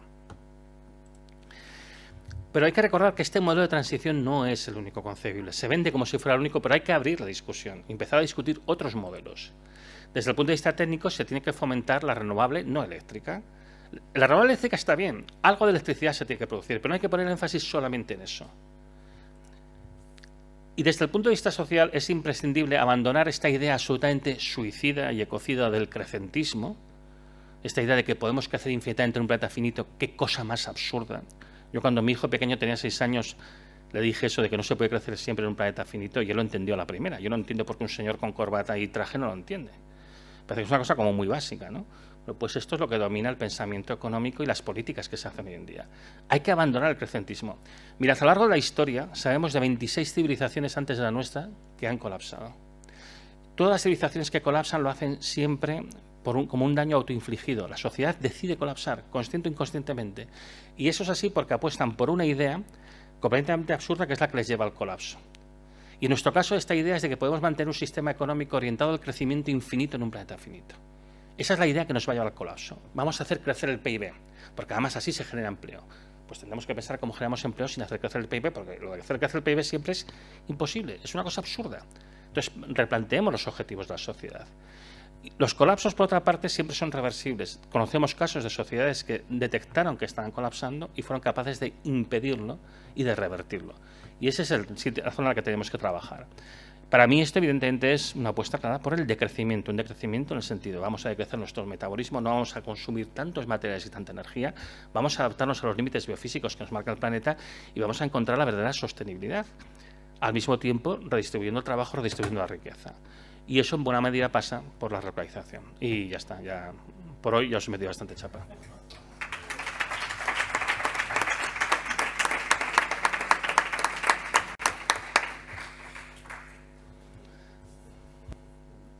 Bueno, ya os he dicho que esto iba a ser polémico, ¿eh? Yo sé que...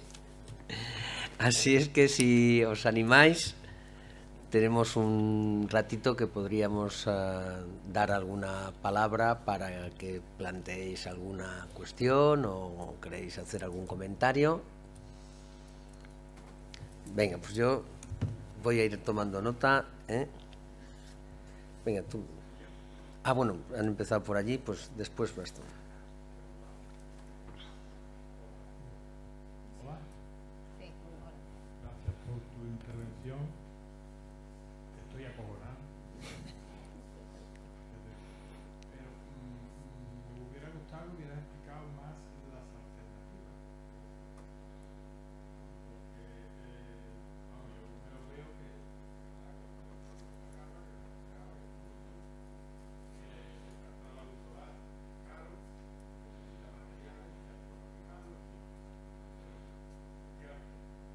¿qué alternativas hay?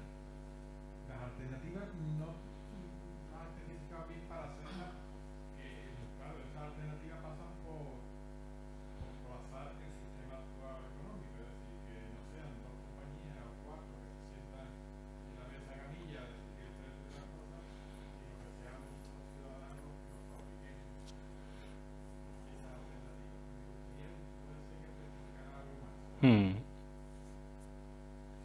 ¿Cómo lo prefieres hacer? ¿Damos todas las palabras y luego contestas? Intentaré hacer respuestas cortas. A ver, yo hay una cosa que quiero que quede claro. Yo soy uno.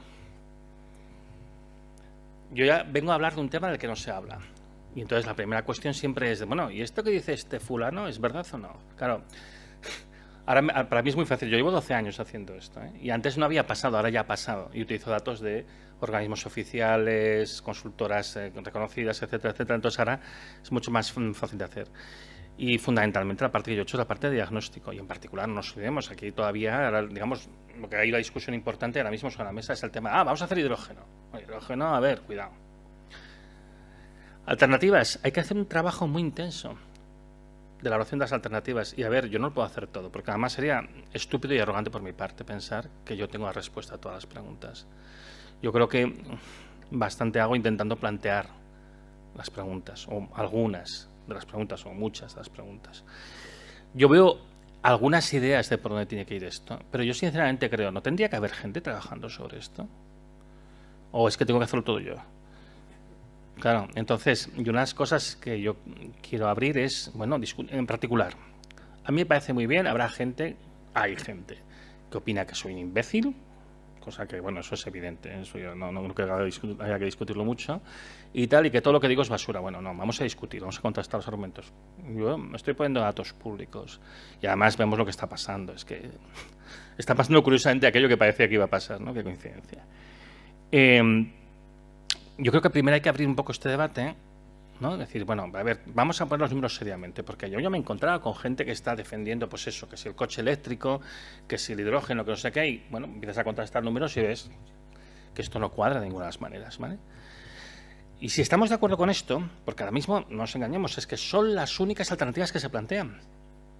Entonces empezamos a plantear las otras alternativas. Y hace falta hacer, para empezar, mucho trabajo técnico y social. Hay que hacer mucho trabajo técnico y social. Y esto no lo puedo hacer yo solo. Yo puedo ayudar y contribuir, pero yo creo que una de las cosas que se necesitaría es crear un grupo de gente para trabajar sobre estas cosas. Y cuanto antes mejor. Pero es que pensemos que casi te podría decir que es que hace un año la gente ni se plantearía hablar de estos temas. Entonces, ¿cómo me pides que tenga las alternativas acabadas? No las tengo. Pero os puedo decir que de hecho vamos a empezar a trabajar sobre eso. Pero claro, vamos a hacer un grupo de personas y vamos a llegar hasta donde vamos a llegar. Y luego además, no nos engañemos, muchas de estas cosas requieren ensayo y error, requiere mecanización, requiere fabricación, requiere muchas cosas. Y esto no lo vamos a improvisar de un día para el otro. Estamos intentando un poco recoger, porque muchas de estas cosas están recogidos en manuales antiguos y sería un poco recoger cosas que se hacían a principios del siglo XX y ponerlas en el contexto del siglo XXI. Pero, caray, si hay gente que quiere venir a ayudar, pues oye, hay mucho trabajo. No hay mucho dinero, pero trabajo hay un montón. Entonces, cualquier ayuda siempre es buena. Y sobre todo, pues abrir el debate, claro. Había una persona aquí. Sí.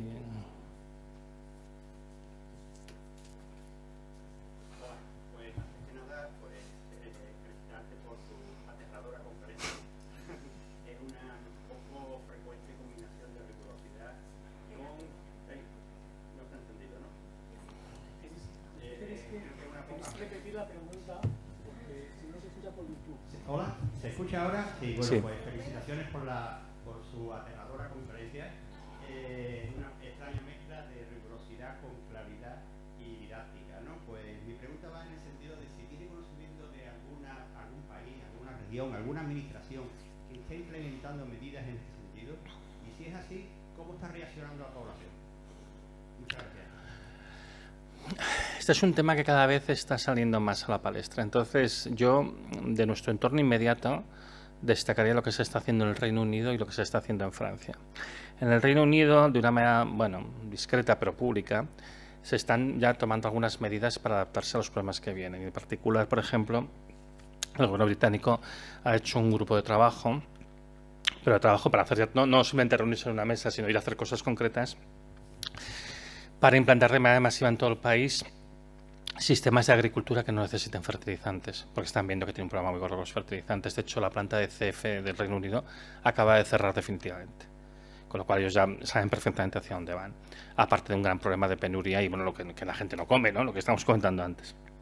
Entonces, En ese sentido, los británicos, la manera que tienen de trabajar, les hace tomar ya muchas medidas, en pequeños parches como este, pero que van dirigidos a cosas muy, muy, muy concretas. El extremo un poco opuesto sería el de Francia. En Francia hay un think tank bastante potente, que hay gente que trabajó muchos años en la industria del petróleo y ambientalistas muy concienciados, que se llama The Shift Project, que yo tengo un contacto con ellos. Y ellos ahora mismo están trabajando junto con el gobierno de Francia para hacer una especie de plan general de adaptación a los problemas que vienen. Es verdad que ellos marcan unos plazos un poco más dilatados en el tiempo, pero yo conozco a la gente que está dentro y son perfectamente conscientes de que las cosas pueden ir más rápido, y creo que de hecho en los últimos meses están evolucionando hacia ir más rápido, ¿no? Y en Francia yo sé que ellos ya tienen pensados ciertos planes de choque delante de lo que está pasando. Y aquí es un poco al contrario, como es más jacobino, pues esto no se hace público, es más despotismo ilustrado, ¿no? Pero bueno, están trabajando muy activamente, ya han hecho algunas cuantas presentaciones públicas, y además, muy curiosamente, con quienes están colaborando muy activamente dentro del gobierno es con el Ministerio de Defensa. O sea que esto también te indica un poco por dónde van los tiros. El resto de países europeos no te sabría decir. Curiosamente, en Alemania no me trasciende nada, aunque estoy seguro que están haciendo cosas, pero a mí no me trasciende nada. ¿Alguna cosa más?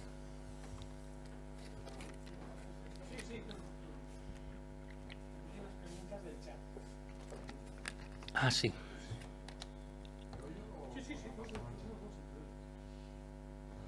Gracias, porque aparte de aterrador ha sido muy ilustrativa la ponencia, ¿no? Yo venía llorado de casa porque yo llevo 18 años casado con una educadora ambiental que para un sindicalista pues supone un reto conyugal mayor del que seguramente compartimos todos y todas, ¿no? Porque ella viene un par de días al mes deprimida porque reconoce el colapso como única horizonte creíble, pero por otro lado a mí me supone un debate porque genera muchas contradicciones como sindicalista.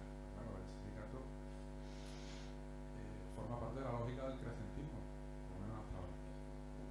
Y entonces nos plantea un interrogante enorme de cómo podemos hacer sindicalismo de clase, generar justicia social, combatir brechas de desigualdad crecientes en un mundo como el de hoy, con el horizonte del colapso más pronto que tarde, ¿no? Bueno, nos vemos además abocados a tomar posiciones en determinados escenarios de comarcas muy empobrecidas, a las que de repente la subida de precios de materiales hace que de repente un proyecto minero suponga una oportunidad para una generación, una comarca que lleva una generación sin generar empleo. Como esto podemos poner muchos ejemplos, ¿no? Entonces, bueno, la ponencia de hoy lo que hace es volver a resituar la urgencia de que el sindicato tenga que replantearse cómo hacer sindicalismo para un mundo que tiene el colapso como horizonte más cercano. Entonces, a mí me gusta la pregunta era, bueno, si conoces algunas experiencias o se está moviendo más allá de los documentos que la propia Confederación nos provee de vez en cuando, ¿no? Y que la propia Confederación Sindical Internacional están haciendo, pero yo creo que son escenarios todavía muy no ajustados al vértigo que tenemos por delante, ¿no? Y yo lo que tengo claro es que o seremos nosotros o no será el de frente. Pues yo pongo dos ejemplos. Uno de la patronal del sector turístico, que en sitios como Sevilla cada vez ocupa mayor peso de la actividad económica, a pesar nuestro, a pesar de las posiciones del sindicato, porque bueno, así está estructurada cada vez más la estructura productiva de Sevilla. Y yo he preguntado en varias ocasiones a la patronal, ¿tenéis planteado cómo va a afectar el picoil? No está contemplado, al menos de forma pública, en un escenario que para una provincia como Sevilla ha supuesto el crecimiento de varios millones de número de visitantes y haber transformado en más de 10 puntos el peso del sector turístico sobre lo que es la estructura productiva de Sevilla como en otras zonas de Andalucía.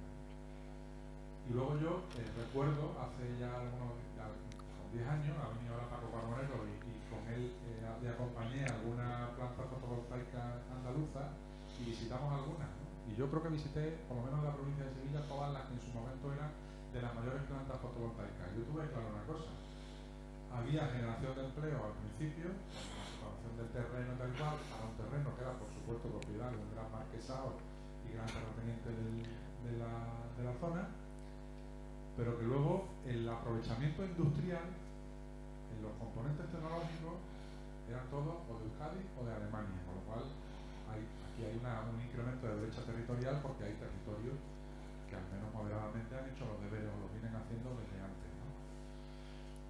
Bueno, yo veis algún interrogante, pero sobre todo alguna pregunta si hay experiencias sindicales conocidas que estén participando de forma industrial.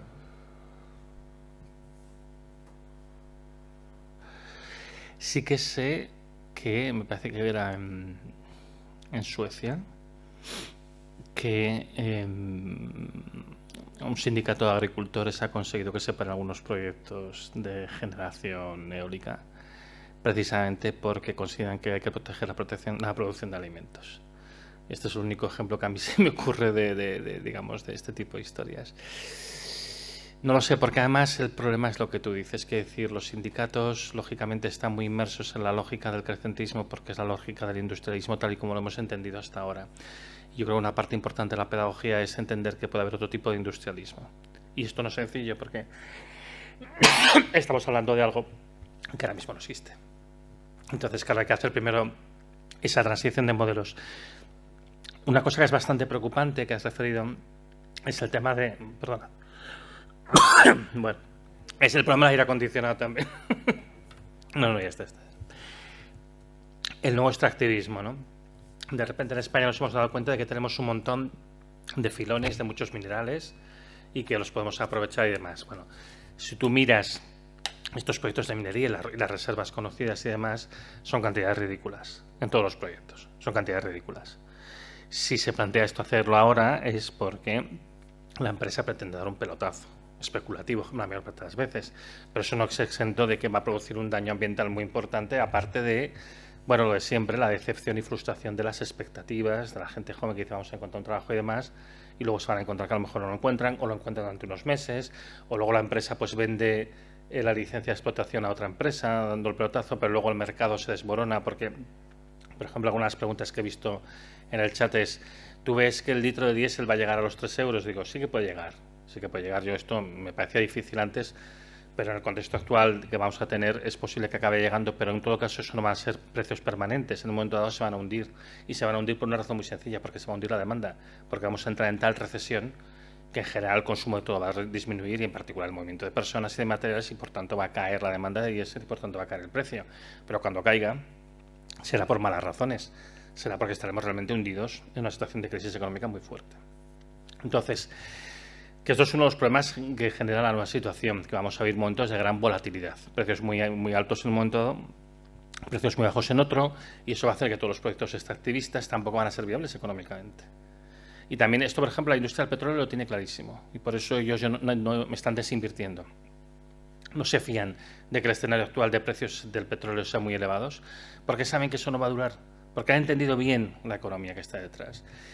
Hablando de sectores productivos que entienden bastante bien la situación, uno de ellos es el del automóvil. El automóvil ya hace muchos años que hicieron sus planes estratégicos porque allí las inversiones se hacen a muchos años vista y implican miles de millones de euros.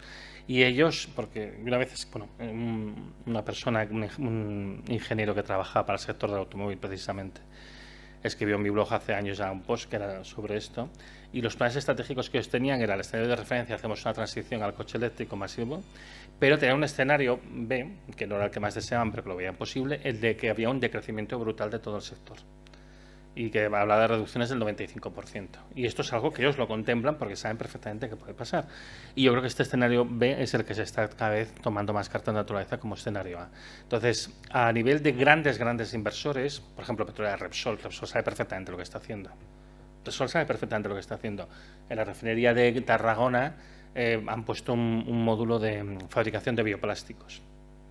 O sea, saben perfectamente por dónde van los tiros, ¿no?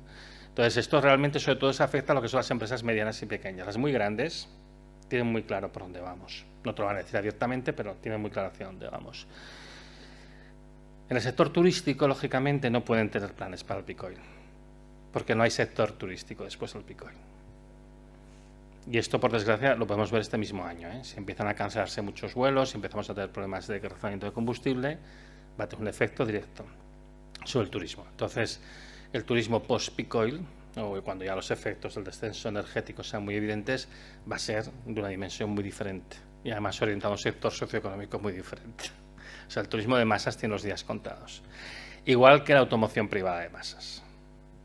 Y son cosas muy duras, ¿eh? Yo entiendo que esto es muy duro de decir y además esto se lo cuentas a cualquier persona por la calle y lo primero que piensas es que eres un imbécil, que ya he dicho, ya, esto ya quedó claro, esto no hace falta discutirlo, ¿no? Pero claro, lo argumentas y tal, la gente entra en una situación entre pánico y la negación. Y yo entiendo que si tú vas y lo planteas esto en una fábrica, por ejemplo, de automóviles, pues la gente, ¿qué va a decir?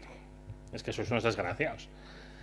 Entonces, este tipo de cosas, por desgracia, van a ir sobreviviendo. Y yo creo que lo mejor que se puede hacer, aparte de hacer cierta cantidad de pedagogía, es ir preparando planes de transición hacia otra cosa. Ir haciendo otras cosas de manera preliminar, de tal manera que la gente, yo muchas veces digo, hay la vida A y la vida B, pues que poco a poco, a medida que la vida A se vaya hundiendo, porque la vida A se va a hundir sola. La gente todavía, cuando le comenta estas cosas, decir, bueno, ya sé que hay que luchar contra el cambio climático, pero no podemos causar este problema de desempleo. Digo, chicos, es que esto no va de cambio climático ni de nada. Esto va de que esto se cae solo. Es que, bueno, la gente se empieza a dar cuenta con el gasóleo a 2 euros y dice, ¿qué pasa si está a 3? Y no sé qué. Entonces la gente empieza a ver que esto no es viable, que se desmorona, que la gente tiene que dejar de consumir, que se dejan de comprar coches, ¿qué tal?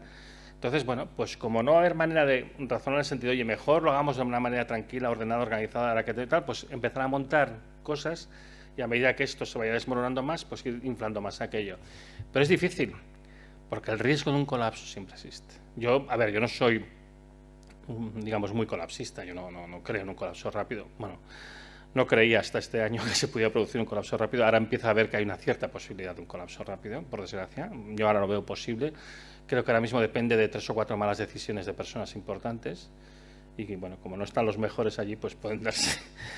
Pero bueno, en cualquier caso, yo siempre he pensado más en un proceso de declive. Algo parecido como la caída del Imperio Romano, ¿no? Es un proceso de declive, de decadencia, que bien gestionado tendría que alargarse el tiempo y que permitiría, a partir de las ruinas del anterior, construir cosas nuevas, que yo creo que esto es lo que tendríamos que aspirar. Pero no es nada sencillo, está todo por hacer. Entonces no te puedo dar experiencias, lo único que te puedo decir es que sí que veo que los grandes lo tienen muy claro y los pequeños, la mayor parte, están completamente perdidos. Es muy difícil hablar con ellos y más en sectores que evidentemente no tienen ningún futuro en el contexto que estamos hablando.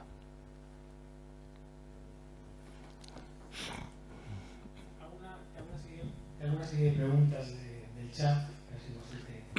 Y voy a elegir unas cuantas simplemente para que.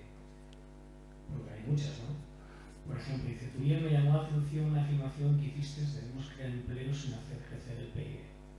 ¿Cómo se hace eso? Dice, cuando dice cualquier teoría económica, pero falta un adjetivo: capitalista. Claro. Porque además el crecimiento del PIB no es una cosa que sea intrínsecamente... A ver, es que tenemos que pensar que estamos diciendo por crecimiento del PIB, es aumento de los flujos de capital. Básicamente es que se pueda garantizar la tasa de ganancia del capital. Pero eso no es directamente creación de empleo, es creación de empleo en un sistema capitalista. Pero un sistema capitalista lo que hace es que esencialmente pues, a las clases populares se les reparten las migajas de lo que sobra después de darle al capital su tasa de ganancia. Entonces, pero bueno, yo entiendo la pregunta de esta persona, porque es que esto lo hemos oído todos toda la vida y en el fondo los sindicatos, yo no es la primera vez que estoy en comisiones, ¿eh? Y esto ya me lo he oído muchas veces. Entonces, bueno, hay que entender que es que la lógica capitalista hace aguas, pero es que hace aguas ella solita. Es que hace aguas ella solita, es que no puede crecer porque hay una imposibilidad física de crecer. Y entonces, bueno, pues en una situación de contracción del PIB hay que ver cómo creamos ocupación. Pero entonces, ¿qué pasa con eso? Que no hay una situación de crecimiento de los beneficios de las empresas. E incluso hay un proceso de disminución del valor de los activos. Y hay una redistribución de la renta, que por ejemplo, unas cosas que va a pasar es que la gente va a tener que dedicar más porcentaje de su renta, por ejemplo, a la compra de alimentos. Entonces, esto partiendo de un sistema capitalista como es el nuestro y sin que desaparezca de golpe de la noche a la mañana, porque no va a pasar, obviamente, es muy difícil de articular. Entonces, yo más que ninguna otra cosa es cómo hacemos para crear empleo mientras todavía vivimos en un sistema esencialmente, mayoritariamente capitalista, Pues efectivamente, eso es la cuadratura del círculo. Esto es la gran dificultad. Hay gente que lo que propone es ir creando círculos de economía alternativa, una economía desconectada de la economía capitalista, en la cual, por ejemplo, se hacen bienes y servicios locales, moneda local, este tipo de cosas. Esto es un trabajo importante hacer, por ejemplo, a nivel del sindicato, pensar en ese tipo de cosas. Porque a mí también, aquí llegamos a los límites de mis propios conocimientos. Yo mucho más no puedo decir. Bueno, también el reparto del trabajo y la reducción de jornadas es una... Sí, sí. Pero eso tiene un impacto sobre cómo mantiene su modelo de empresa, que entonces no va a poder contar con financiación ajena porque no se espera que genere beneficios. Claro. ¿Qué opinas sobre la política de reciclaje actual? ¿Hace 20 años? Todos sabemos que el porcentaje de reciclaje en general es ridículo, es muy bajo. Hay que pensar de todas maneras que, a ver, hay razones también termodinámicas por las cuales el reciclaje es muy bajo, y esto particularmente en el caso de la microelectrónica, en el que muchos elementos entran en concentraciones de traza, o incluso una cosa que cada vez es más perentoria, ¿no? ¿Qué pasa con las palas de los aerogeneradores cuando llegan al final de su vida útil? Están hechas de materiales muy duros, ¿no? De fibra de carbono, y no son fáciles de cortar ni de procesar. Entonces, el problema del reciclaje es que en los diseños actuales se consume mucha energía para reciclar. Eso por eso lo ponía como uno de los puntos al final de, digamos, otras sociedades posibles. El reciclaje empieza en el diseño. Hay que hacer diseños que favorezcan el reciclaje y además, quizá antes que el reciclaje, la reutilización. En el caso de las palas, por ejemplo, pues hay modelos que lo que haces es, en vez de hacer una pala que está de una pieza única, lo haces por piezas diversas y estas piezas algunas se pueden reaprovechar, ¿no? Bueno, hay mucho trabajo también que hacer en ese sentido, pero el porcentaje de reciclaje ahora mismo es ridículo y en buena parte lo es porque el coste energético del reciclaje es muy elevado. También pensemos que muchas veces el coste del reciclaje es muy elevado porque se hace un reciclaje automatizado. Si tú utilizas personas para hacer reciclaje, sobre todo en aquellas cosas que no son sustancias peligrosas, por supuesto, tú puedes conseguir una eficiencia mucho mayor. Que esto actualmente no se contempla porque la energía hasta ahora era barata, pero si la energía empieza a ser más escasa, mira, aquí tienes un nicho de trabajo que no es nada despreciable. Una pregunta que decía, si estamos llegando al límite de Hamilton con los 100-120 dólares barril de Brent que se están moviendo en estos momentos. Bueno, el límite de Hamilton, calculado en el año 2008, da unos 120 dólares el barril, ¿vale? Calculado con los dólares de hoy en día, pues estaría alrededor de los 160-165. Pero Javier Blas, que es un analista de Bloomberg, él dice que en este momento, teniendo en cuenta las dificultades para refinar, dice que algunos combustibles, por ejemplo el queroseno y el diésel, se están produciendo a un precio que es equivalente a que el precio del barril estuviera en los 200, o en el caso del queroseno, creo que él habla de algunos miles de euros, o sea, de dólares, vamos, ¿no?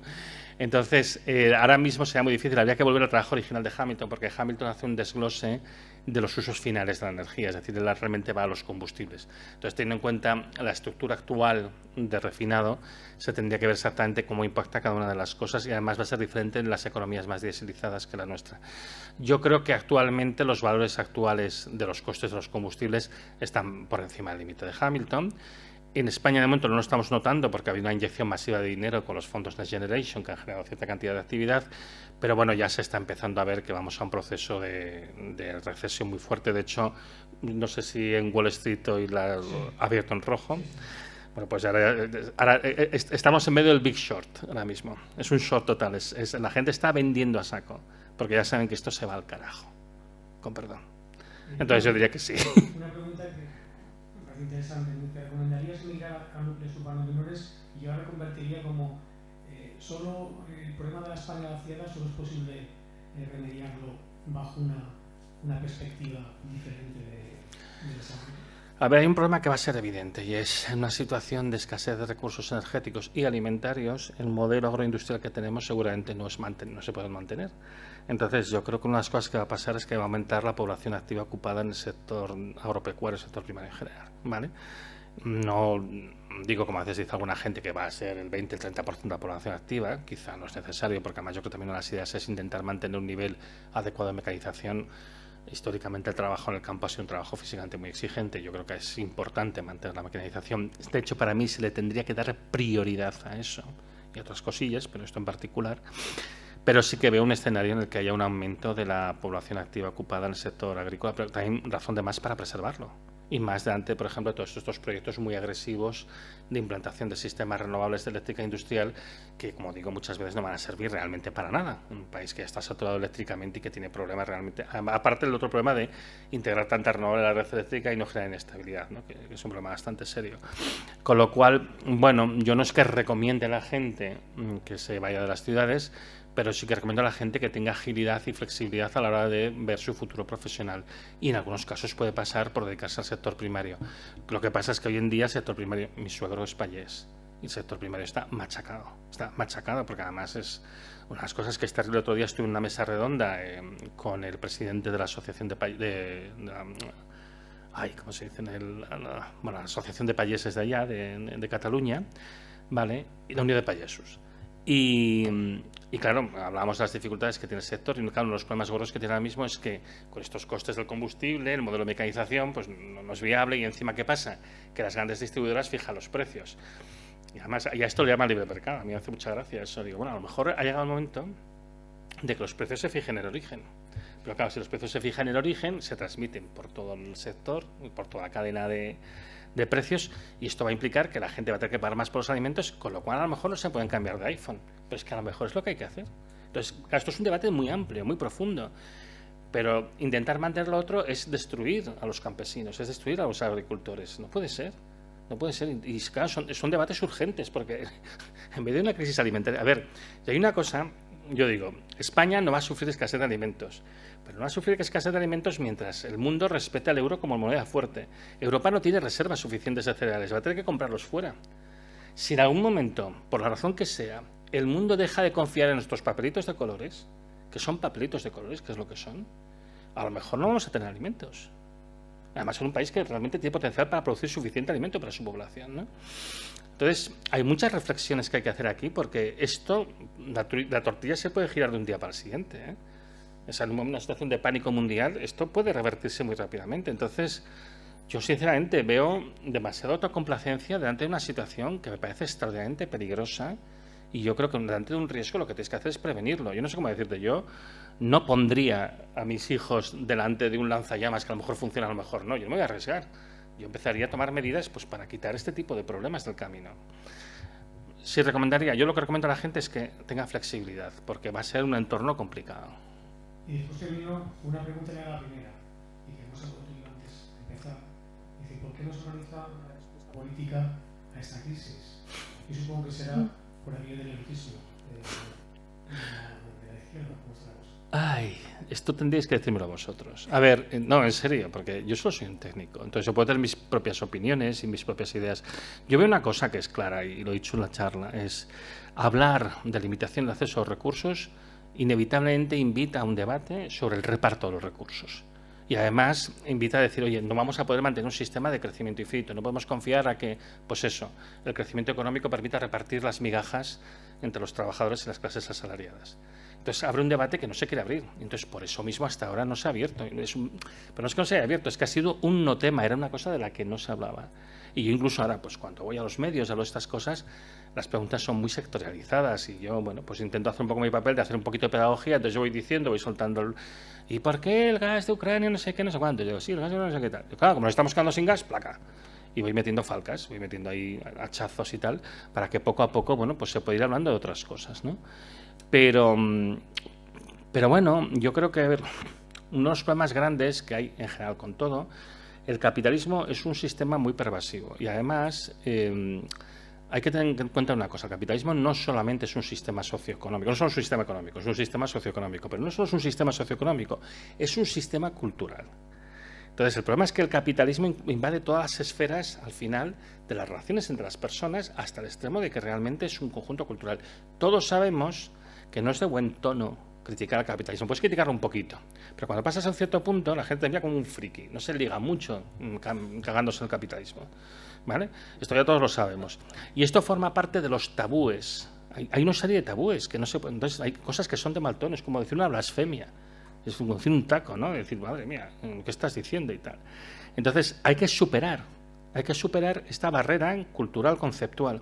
El capitalismo es tan pervasivo, tiene tanto la hegemonía del discurso en la sociedad, que hasta la manera de imaginar el fin del capitalismo viene propuesta por el propio capitalismo. La gente dice, entonces vamos a Mad Max. Digo, no. Los colapsos y los declives, las decadencias a lo largo de la historia no se han parecido nunca a Mad Max. Ha sido otra cosa completamente diferente, más lenta, de otro ritmo. Y una vez escribí un post que se llamaba El contexto de nuestro colapso, y explico, pues es un proceso de declinar, es otra cosa. Y además tenemos ejemplos a lo largo de la historia, algunos ejemplos recientes de cómo son los colapsos. Entonces no tiene nada que ver. O sea, lo de Mad Max es en plan una ficción heroica, hay un héroe, es una cosa divertida, es una mierda, todo el mundo muere y tal, pero por lo menos es una cosa entretenida, ¿no? El colapso de verdad no es nada de eso, es una cosa gris, mortecina, aburrida y además triste, porque ves morir a la gente, pero muere de enfermedades, muere de hambre, muere de otras cosas. O sea, no es algo, vamos a luchar contra un malo malote, no, es un asco.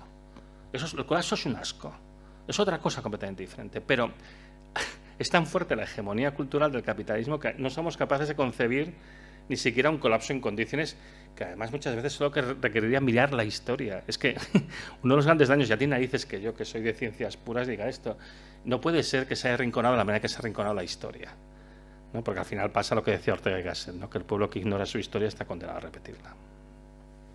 Oye,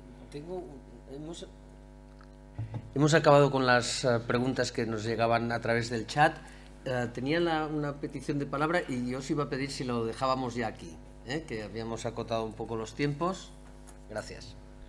Sí, muchas gracias. Me ha parecido brillante, sobre todo el escenario que nos ha puesto, que nos ha dejado aquí acojonados. Pero bueno, en este escenario de horizonte de colapso, del cual además ya se visualiza en la guerra de Ucrania, los 17 conflictos abiertos en el número de países que ya están visualizando la catástrofe humanitaria, ¿no? Es que estamos hablando ya, sumando el número de habitantes ahí, estamos hablando de casi un tercio de la población mundial, de los 7.800 millones de habitantes del planeta, pues podemos estar hablando de 2.500 que ya están visualizando esta catástrofe humanitaria. Y estamos en otro modelo, la conclusión es otro modelo energético es posible, otro modelo de sociedad es posible. En el plano más inmediato en el que estamos inmersos en este momento, en el ámbito europeo y sobre todo en nuestros deberes en España, estamos diciendo efectivamente que otro modelo energético es posible y estamos diciendo que otro modelo social es posible. Y lo concretamos en los planes de recuperación, transformación y resiliencia. Y decimos ahí que hay que ir a un modelo económico climáticamente neutro y que no podemos dejar a nadie atrás. O sea, estamos hablando de eso. Pero es verdad que este plan de recuperación, transformación y resiliencia responde a esas conclusiones que necesitamos. ¿Dónde tenemos que corregir? Porque ahí están todos los recursos económicos que no tenemos. Están los que no tenemos. Sí, porque además la mitad son créditos. Pues no, si la letra es muy buena, la letra del plan de recuperación y resiliencia es muy buena, lo que es horrible es la música. Es decir, en los objetivos, y además es que es curioso porque los verbaliza correctamente, tenemos que descarbonizar, también ya empiezan a meter esto de la seguridad energética, que es verdad, y tenemos que hacerlo justo, porque además ya saben perfectamente que lo más fácil es hacerlo de manera injusta. Y entonces, ¿qué modelos proponen? Pues justo lo que hacen todo lo contrario, porque además ni siquiera es seguro que estos modelos realmente descarbonicen la sociedad, porque como requieren un gran extractivismo, este extractivismo se hace con combustibles fósiles, esos combustibles fósiles generan grandes emisiones de CO2. Yo hace unos años participé en un proyecto europeo que se llamaba MEDEAS, para hacer un modelo integrado, un modelo de dinámica de sistemas, que partía de uno desarrollado por la gente de la Universidad de Valladolid, y básicamente, pues unos escenarios que contemplábamos era uno de transición rápida a renovables con ciertas limitaciones y demás. Y unas cosas que nos pasaban es que haciendo este modelo de transición rápida se disparaban las emisiones de CO2 y lo del 1,5 se iba a tomar por el saco. Te pasabas ampliamente el 1,5, entonces luego a partir de un cierto momento tenías que invertir muchísima energía simplemente en la captura de CO2, que es una tecnología, bueno, de ciencia ficción podríamos decir. Lo único que funciona a nivel de captura de CO2 son las plantas. Y entonces, claro, implica un trabajo continuo de ir enterrando las plantas y demás. Bueno, es todo lo contrario. O sea, la implementación, o sea, el marketing es muy bueno. Es como cuando dicen transición verde y luego pues tiene un montón de contaminación que no se habla, ¿no? Las tierras raras que se extraen y se usan en el mundo se refinan en la China porque ningún otro país quiere pagar el coste ambiental, pero tú, por ejemplo, si vas a la zona de Mongolia, en la zona de China, hay un sitio que se llama Lago Batu, que es un lago que está hecho de residuos de refinar tierras raras, que es tan tóxico que si vas sin máscara de gas te mueres. Te mueres envenenado de las miasmas que salen de ese sitio. Entonces, bueno, pues es que es todo lo contrario. O sea, se dice aquello porque se pretende ocultar precisamente solamente con palabras que es todo lo contrario a lo que se dice. Pero claro, luego esto sirve sobre todo para la retórica que se utiliza en Europa, porque en Europa lo que hemos hecho muy bien es externalizar la mierda hacia otros sitios. Pero es que en Europa el problema es que este modelo de transición, ya lo estamos viendo, no es justo. Cuando la gente del territorio protesta por el modelo de transición que se pretende hacer, pues lo protesta con muy buen motivo, porque ellos se dan cuenta de que son las tierras de sacrificio, se dan cuenta de que este modelo es un modelo que no es inclusivo, que no es justo, etcétera, etcétera. Lo que pretende es mantener el sistema de grandes beneficios para grandes empresas, etcétera, etcétera. No respeta ninguna de las cosas que dice ser. No ayuda a la descarbonización per se, no es un modelo de transición justo y además tampoco nos proporciona lo que en principio deberíamos de buscar, que es la resiliencia. Lo que proporciona ahora mismo, mira, ahora muchos de los proyectos renovables lo que son es la burbuja del ladrillo 2.0. O sea, son proyectos para que se los lleven muerto unos pocos y ganen mucho dinero en unas instalaciones que no van a servir para nada. Y encima va a tener un coste de oportunidad porque en vez de estar invirtiendo, que es lo que tenemos que estar haciendo ahora, por ejemplo, en poner mucho más ferrocarril, que ya nos costaría ahora, porque nos va a costar conseguir el acero y nos va a costar mover la maquinaria con este combustible a 2 euros el litro. Pero esto nos daría mucha más resiliencia. Pues en vez de haciendo eso, no, vamos a alfombrarlo todo con un montón de sistemas de alta tecnología, con materiales que vienen de a tomar por el saco, que van a quedar a medio hacer para producir una electricidad que no podemos aprovechar. Y encima destrozando el territorio y comprometiendo nuestra capacidad de producir alimentos. Es que es justo todo lo contrario de lo que se tendría que hacer. Bueno, no vamos a seguir mucho más, ¿eh? No vamos a seguir mucho más porque hemos venido a aprender, no a deprimirnos, ¿eh?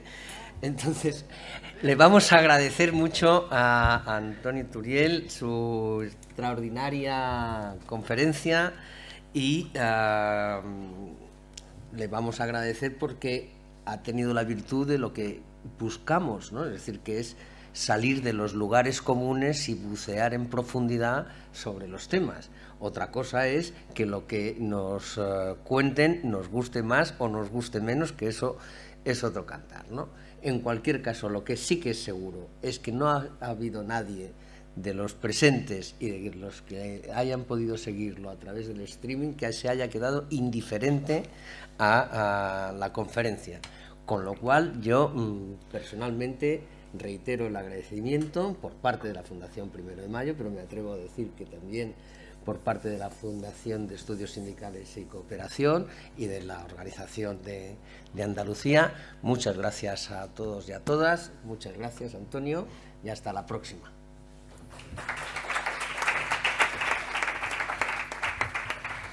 Y yo me tengo que ir corriendo al aeropuerto. No, es que está muy bien, porque claro, te plantea un montón de... hay que volver a preguntar. Es que hay que hacer...